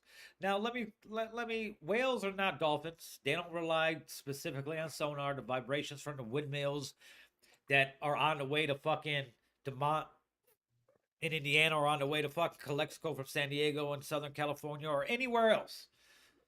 The fucking windmills in motherfucking Nebraska are not affecting the whales. Sorry, guys. The whales are starting to breach themselves because the ocean temperatures are rising rapidly. The Atlantic Ocean, which is usually a cold ocean, is getting up to 80 degrees all the way up to Maine. That is not normal. The water is getting up to 100 degrees around Miami. That is not normal. So, like, we can't, we're only going to spend a little bit more because I can't spend a whole fucking show saying how stupid this motherfucker is.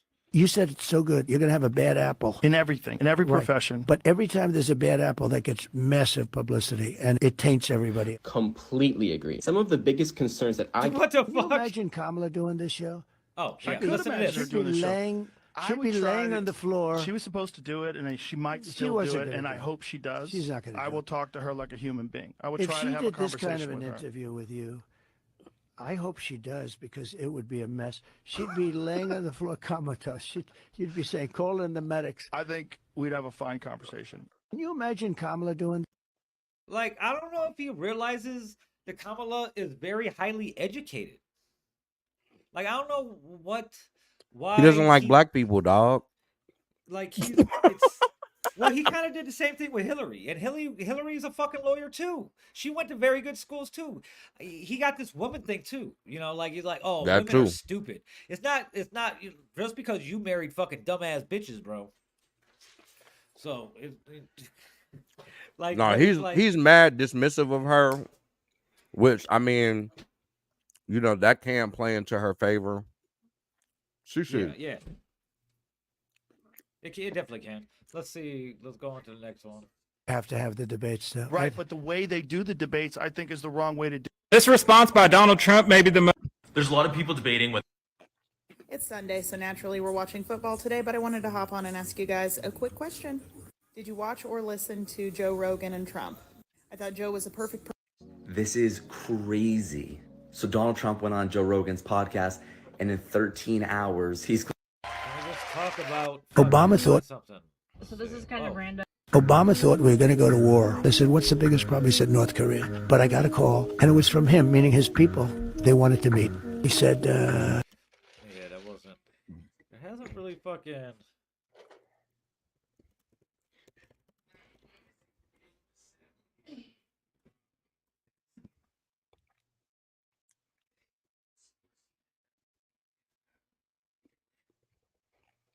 Oh, fucking JD Vance also did Theo Von's show also. Now that he's still so just creepy, bro. Oh, I didn't see it. Look, I wonder what this one's. Let's see. How much did they tell you about that? a lot. Really? Yeah. What'd they tell you? How much can you tell? So How's that work? Is it like I super think top I can secret? Tell, you know, Tell I me. think. But I interviewed a few people. It's never been my thing, I have to be honest. I have never been a believer. I have people that Area 51 or whatever it is, I think it's the #1 tourist attraction in the whole country or something. Area 51 in Las Vegas. Do you know that, right? Sure, I know what it is. I interviewed What is he jet talking pilots about? that I think he's. I were think he's talking solid about. people. I think he's Perfect. talking about Area 15, which is a new tourist place out here that a lot of people go to. Oh fuck! Hold on. Let's That's play the it. #1 Great tourist power place in a. What the fuck, No, bro? Yeah, no, that's definitely not it. What the fuck? And they said, we saw things, sir, that were very strange. Like a round ball, but it He's wasn't a talking comet about or Area meteor. 51, bro. It was He something. is Yeah, I on know. drugs. Tariffs. It'll Did keep. you just? Joe Rogan just released his interview with President Donald Trump, and it is 3 hours long. Don't worry, you don't have to watch the whole thing. I'm about to share with you the 3 greatest moments from this already iconic interview. Number 1. Joe Rogan started the entire interview by asking President Trump about his last appearance on The View, where they loved him. They were embracing him and slobbering all over him, and Whoopi's like, you're great, and Joy Behar's like, you're amazing, and Barbara Walters was like, we love Trump. And then they discussed how the media turned on him when he started gaining popularity. Trump said, "I always got more publicity from other people, and I don't know why." To which Joe Rogan pointed out, "Dude, it's because you say some wild stuff." Only he didn't say stuff. He said the more adult, you know the thing. He said, when you say all that wild stuff, CNN takes it and runs with it. They make you even more and more popular, and your polls go up. Now, this doesn't always work out, because Kamala Harris also says a lot of wild stuff, and her polls go the exact opposite direction. Number two, Joe Rogan asked Donald Trump, what was it like when you first got into office? And then Donald Trump just started name checking all of the horrible people he hired his first time around. John Kelly, for one. John Bolton was another one. Apparently, folks with the name John didn't turn out too well. So, getting into that, 40 of his 44 cabinet members that he went through during his one term, have all signed a letter endorsing Kamala. Damn.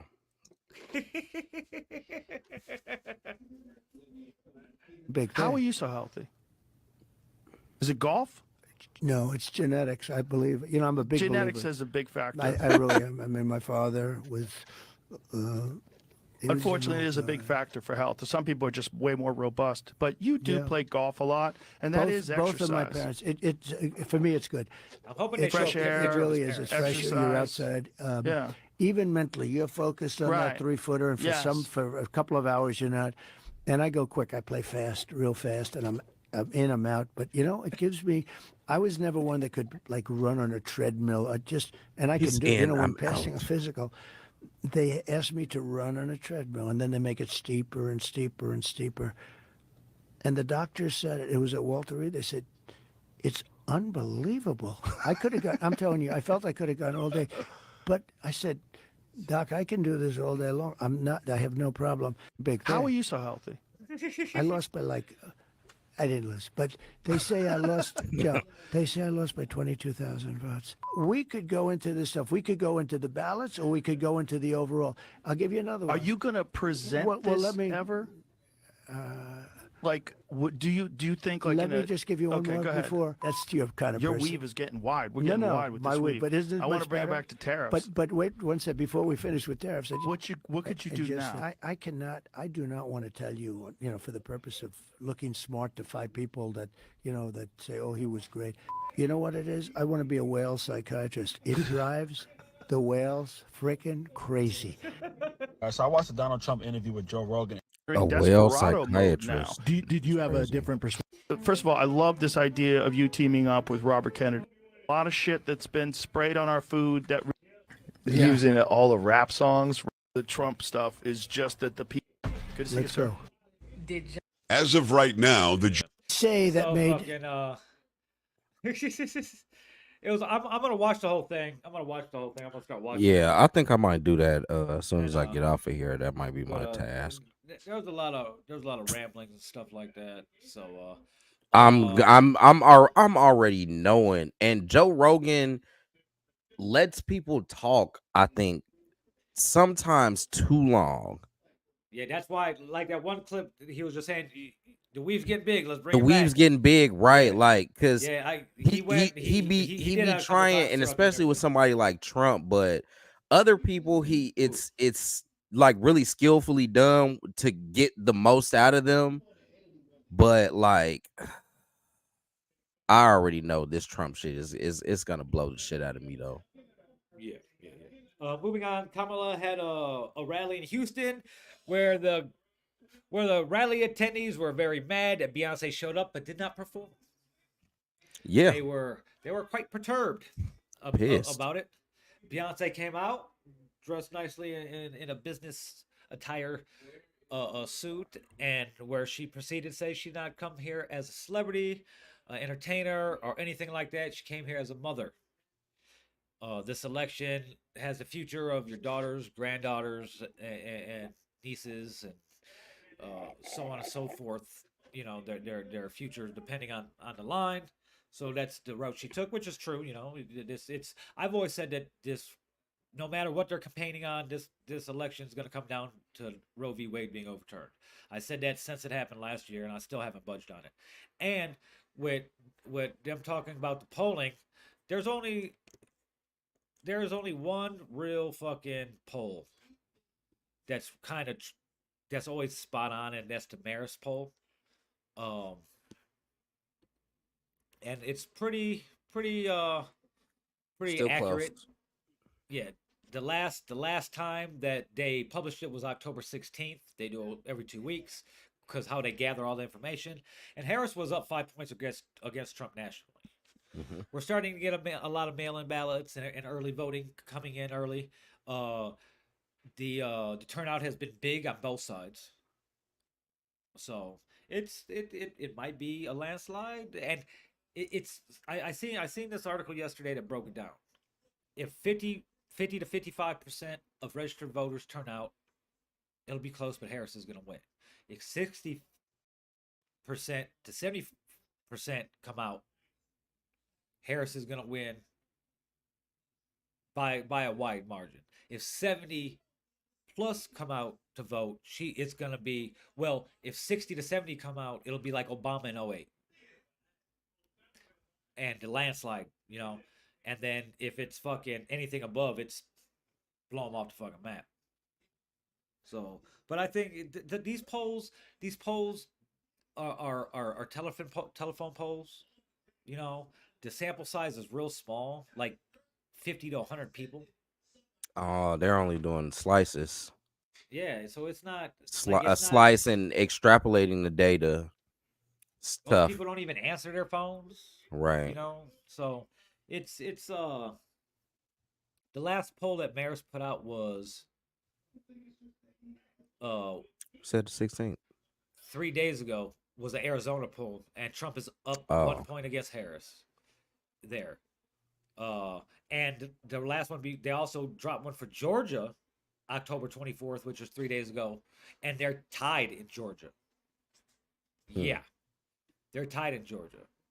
So, there's a lot of black women in Georgia, a lot of educated black women in Georgia. Yep. So, but he's big in places. He's up 4 points in Florida, up 6 points in fucking Ohio, up 7 points in Texas. But those are all beginning of the month. Shit like that. But she's October 3rd.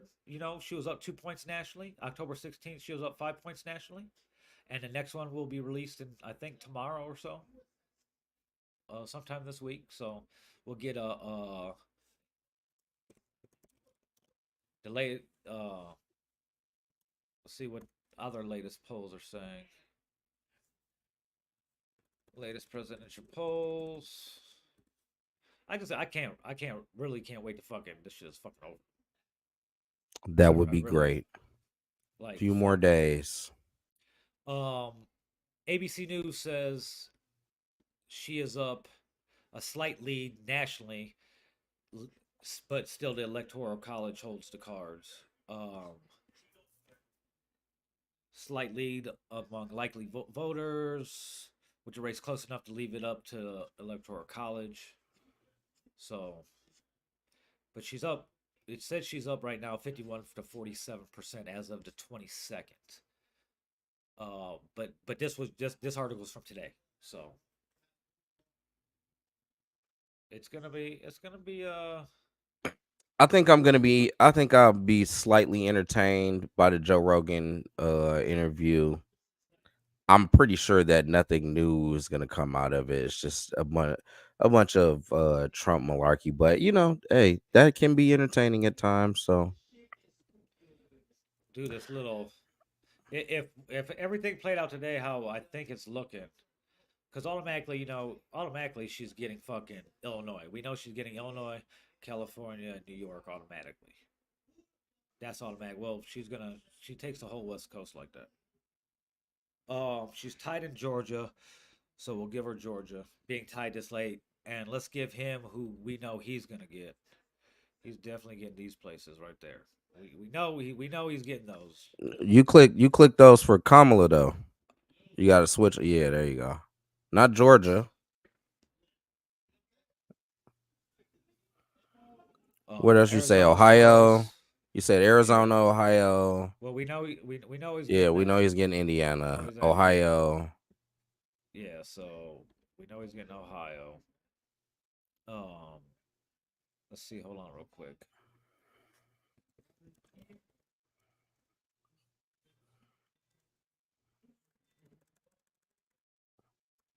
Let me get what the current electoral map projections is. Okay, let's see where we can give, where giving's due. Okay.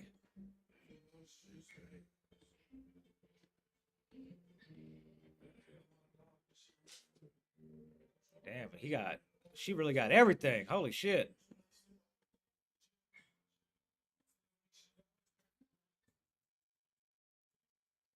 I'm gonna get this how they have the latest poll. So, New Mexico and Colorado.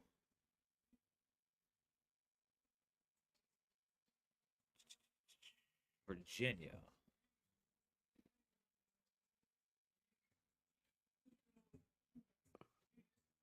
What else is over there? And all those two. So they got the boom and boom. So the latest projections this is what the latest projections is right now. Then for Trump basically is the rest of everything except for Pennsylvania, North Carolina, Georgia, Wisconsin, and Michigan. So that leaves all this shit.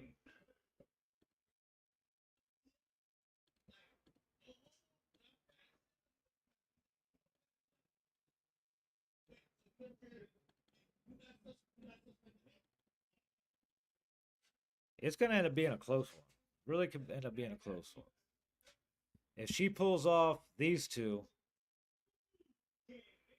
and flips Arizona, she wins.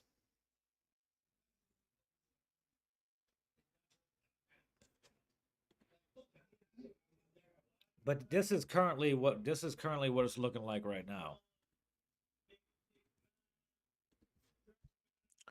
Red and blue, red and blue. This is what it's currently sitting at. With her at 190, with her at 226 and him at 219 with 93 votes up in the air.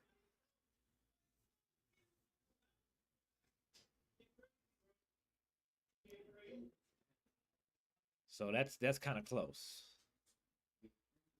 So, but right now she's tied in Georgia, not too far off in Arizona and Pennsylvania.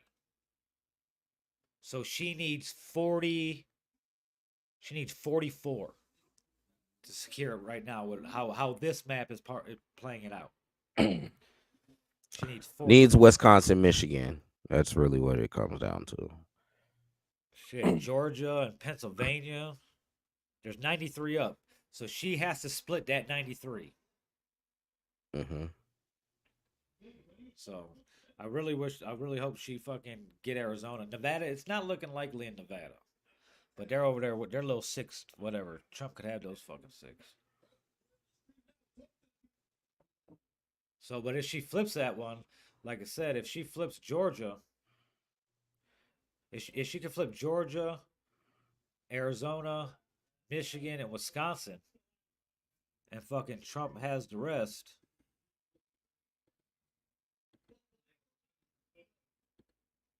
she still wins. If she could flip those, she gets 277. He gets 251. So if she flips what she needs to flip, this is what it's gonna this is how it's gonna play out. Right here. This is the best case scenario. Best case scenario. But Florida's still at play. He's only up like 2%, Florida. Which is crazy. That's where he lives.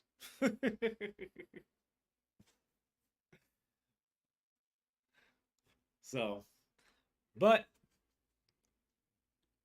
again, we'll see how that plays out. Like I said, we got like 8-9 days or whatever. See how it fucking all is all said and done.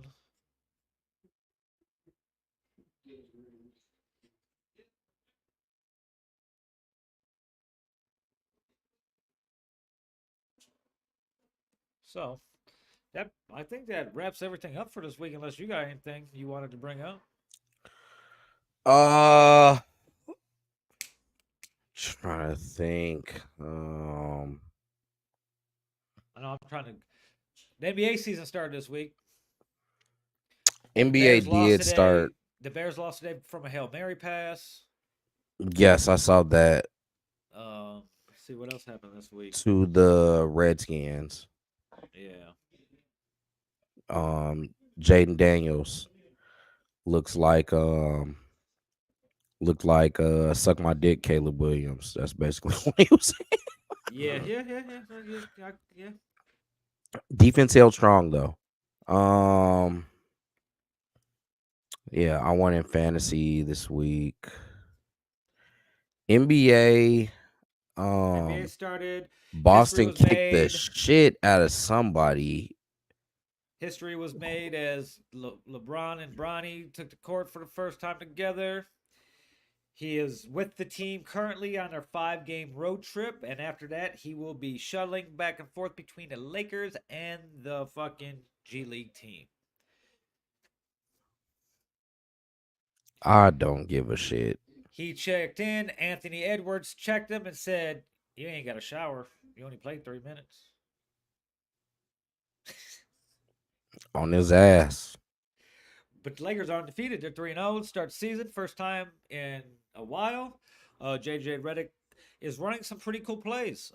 He got these guys out there running around, playing some good ball so far. 3 games in.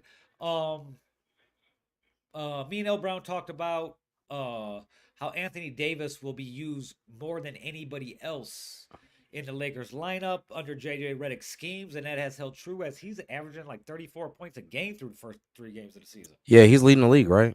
Yeah, he's out there. He's out there. Knocking some wood if you're an Anthony Davis fan, because this just means that he's probably going to get hurt. Let's not. Toradol. No, I'm just a fan. I'm just playing. He's from the city, so I want to see him do good, I would have loved for us to fucking sign him, but it's a waste of money, I always thought. Fuck the city. But I like Anthony Davis. And you know what? Kevin Garnett is easily becoming my favorite post career commentator on the game. Okay. He is His podcast is dope too. Fucking amazing, bro. I think it lends greatly to Paul Pierce being like his sidekick, because I don't think Paul takes it as serious as KG does, and so that kind of dynamic plays well. But I think he's become my favorite. I was really big into Gilbert Arenas, but Gilbert Arenas has like a hot take syndrome. You know what I'm saying? And then like anybody else that's like a formal analyst like on these ESPN shows like Kendrick Perkins or any of those other guys, I'm not really big on them. It's really like Gil and KG, but I think he's my favorite though, man. And you know what? I like All the Smoke too. I like that show. Oh, man, I forgot. Cause Steve is really good too. Steve and Matt, they have a great dynamic too. Matt is not as opinionated. Steven Jackson's gonna tell you what the fuck he feel about everything at any point in time, though. But I don't know. It's something about KG and the way he communicates it, though. Oh yeah. So shout out to him. He also from the city too, though. Yeah.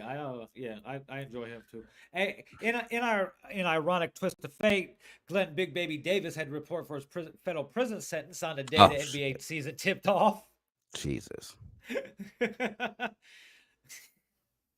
I forget exactly what he was convicted of. Yeah, I don't even remember what he did either. Funds or some shit like that.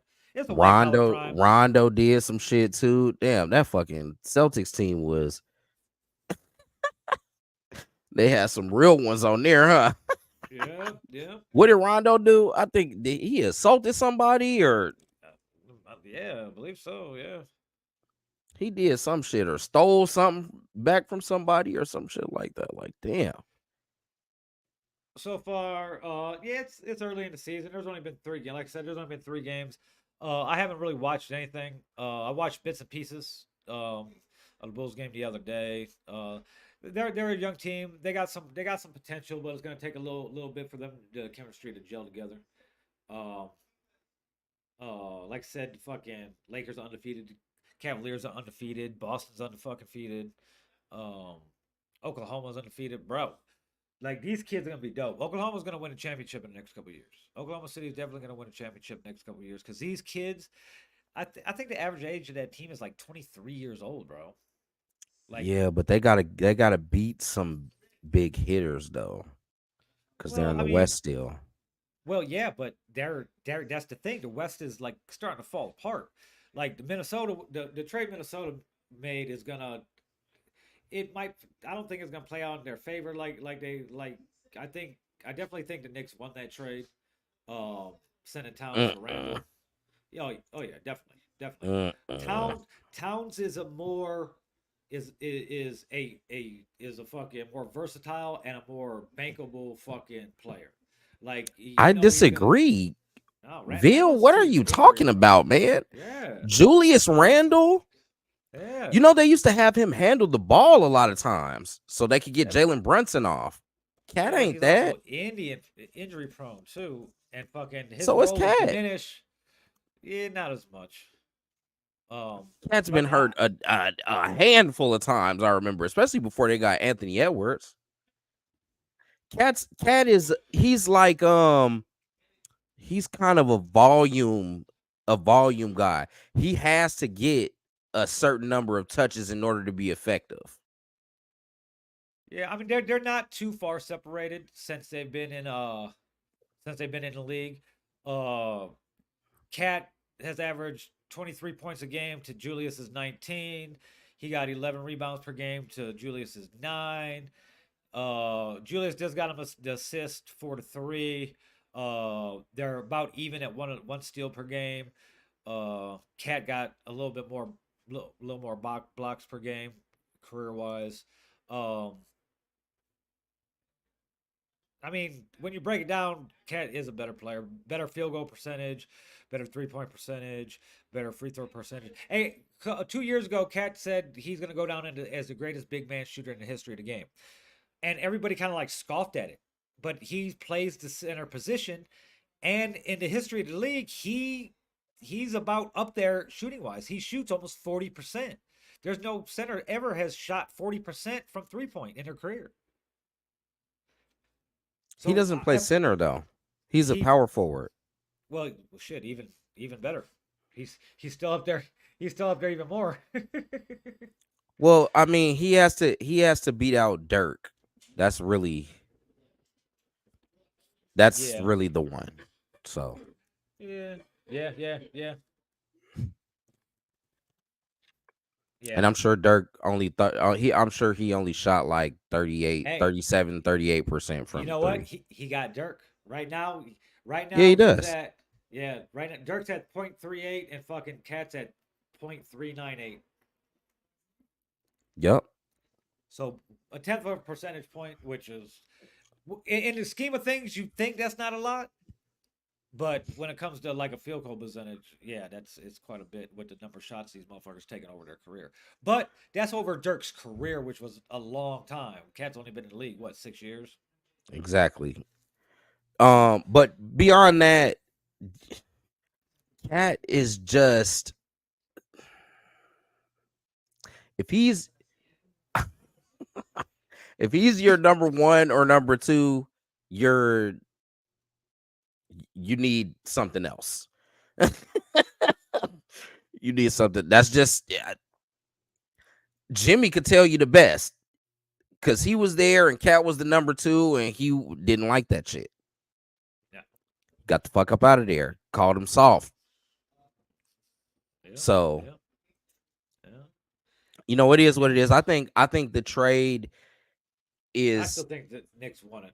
We won't know to the end of the year, but so the reason that I say that the Knicks didn't win is because not only did Minnesota get Randall, who fills the void of Cat in a lot of ways, but they also got DiVincenzo, which they needed some more outside shooting. So we'll see how how that materializes during the season, but he's a really good shooter and player, you know, on the defensive end. So I think that eventually how this shows is that Minnesota ends up winning the trade.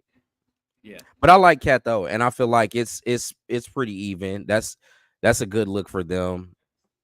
He'll get to put up a bunch of shots, and that'll work. Well, I'm a Bulls fan. I know I'm not thinking about anything major for the Bulls because who knows what's going to happen. I like how the front office and Zach have came back to the same page. They know nobody's going to take his contract, and he knows that it has to be a team game now. Mm-hmm. But he's still getting he's averaged 24 points so far in the 3 games. Kobe had a good 35-point game. Giddey's playing quiet and solid, which I knew he was because that's what he did for Oklahoma. Vooch has played all right in the first couple games, but I want Dallas to take it all this year. I love Mark Cuban. I love Luka. They brought Clay in. Clay had a phenomenal game so far this season, where he broke the fucking Mavericks fucking first game as a Maverick 3-point record type shit or whatever. He had like fucking 6 or 7 threes or whatever. His first whatever, you know. Because some people were talking shit about him in preseason. Oh yeah, we see why fucking why they didn't want him no more or whatever, you know, blah blah blah, and in Golden State or whatever the case may be. But yeah, I'm a basketball fan, so I don't care who's fucking playing. The motherfucking IU started the college season. Also, they fucking beat. I don't know who they beat, but they're IU's ranked 17 in basketball, and fucking they beat number 12 seed today or yesterday. Oh, shout out to IU football too, because they won again this week. So they did not move up in the polls. They stay steady at 13, which I think they should at least jumped up a couple spots. But they beat Washington. So they're 8-0, and they had this week. I seen a clip of it earlier. It was the first week that they had like college game day in IU. At IU. Okay. And fucking, you know, Pat McAfee, he hosts, you know, college. He's one of the hosts of college game day, and he lives in Indiana. He's lived in Indiana since the Colts fucking drafted him. He retired. He still does his show live from Indianapolis. He married an Indiana chick, you know, shit like that. And he gave a good ass fucking like intro to the show. They're all sitting at the desk. All the students are all around, and it was dope. It was really motherfucking dope. Hold on. Actually, I might let me see if I can find it because I'll play it. Like, it made me, bro. It made me happy to be from motherfucking Indiana. Oh, holy shit. Hold on, where's it at? Boom, boom, boom. Da-da-da. Here we go. Where's the video? Hopefully this is the video. I want to play the video. I watched it earlier on TikTok. But I don't know if I'm gonna be able to fucking find it. Hey, you know what? I'm gonna be honest. I don't know shit about college football no more, man. I don't either. I'm not. That shit all different.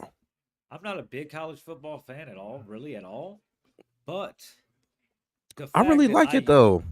I used to like it. The fact that IU is fucking having like the year they're having is insane. Check this out. I'm gonna play it right now. Hold on. Indiana. They've taken me in as their own, and I'm very lucky. Whenever I retired from kicking balls and I wanted to get into the microphone business, there was companies trying to get me to move to New York, Connecticut, Florida, New Mexico, California. I said, I'm not going anywhere. I'm staying in the great state of For the next 3 hours, you're about to get introduced to this wonderful place. It is the best host that the Super Bowl has ever had. Every year it hosts the biggest sporting event on earth in the Indy 500. And finally, the institution, the pregame shows of all pregame shows have come to the university that represents the great state of Since 4 p.m., they've been lined up for this yesterday. And what you're about to see is Hoosiers from one side of this globe to the other, all be incredibly proud that they went to school in the great state of I married into a Hoosier family. My father-in-law passed away a couple months ago. He lived for the Indiana Hoosiers. He was a sports fanatic, a football guy, and tonight He's up in heaven, sparking one up, hammering a cold beer because he's incredibly proud of the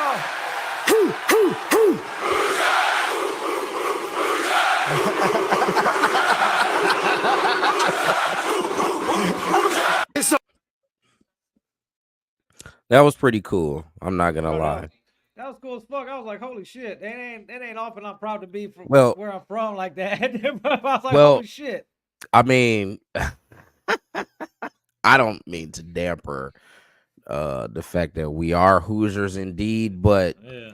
many of those Hoosiers are also voting for red every time they go to the polls, and they're probably a little bit racist. Oh yeah.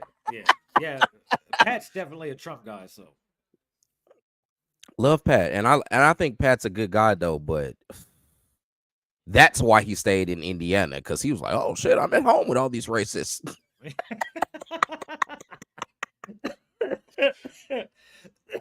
Oh shit. Fuck. Shout out to Pat McAfee and IU. That shit was was dope to watch. that shit was pretty dope. It looked like he's cutting a wrestling promo, Yes. doing a little Ric Flair in there. That was pretty cool. So Yep. yeah, I fuck with it. Shout out to Boom Boom nasal stick. You can't see it because this is like the wintergreen one and it's green. But these guys were on Shark Tank years ago, and they gave each one of their little boom boom sticks to a shark, and they sniffed it, of course, and they're like, woo, woo, woo. It's a crazy ass clip. So I got sinus problems. My fucking allergies, no matter what season it is, fucking with me. Those who know me know I go on sneezing tangents where I sneeze so much, 17, 18 times in a row, so much I can barely breathe. I'm seeing stars because I can't breathe because I'm sneezing. So fucking, they've been all over TikTok the past 2 weeks. I was like, you know what? It's fucking fall. It's like hay fever season in Vegas. The fucking dust is blowing around, shit like that. I'm gonna go get one. Well, they got like an exclusive licensing deal with fucking like CVS or some shit because they ain't got them at fucking Walgreens or nothing like that. Bro, I had to go like 6 fucking CVS's before I found them. Oh damn. Hey, they ain't no joke. They ain't no joke. Now, while it's no liquid, it's kind of like a Vicks Vapor Rub stick. You know what I mean? Okay. But it's all natural shit in there. And I don't even think I could read it, bro, because I'm getting old. Menthol, wintergreen oil, eucalyptus oil, peppermint oil, corn mint oil, petitgrain oil, spearmint oil. That's all. That's all that's in here. You want And to then clear your cap? sinuses up. Shout out to them. See, probably can't hear me sniffling, but I moved all closer to sniffle, like I got a microphone right here. Right, like So you unscrew it, you put it in each nostril, and you breathe for like, what's the direction say? Breathe, unscrew cap, place nasal stick in each nostril, inhale deeply for 1 to 2 seconds. Repeat as desired, because it's all natural. So put it in there.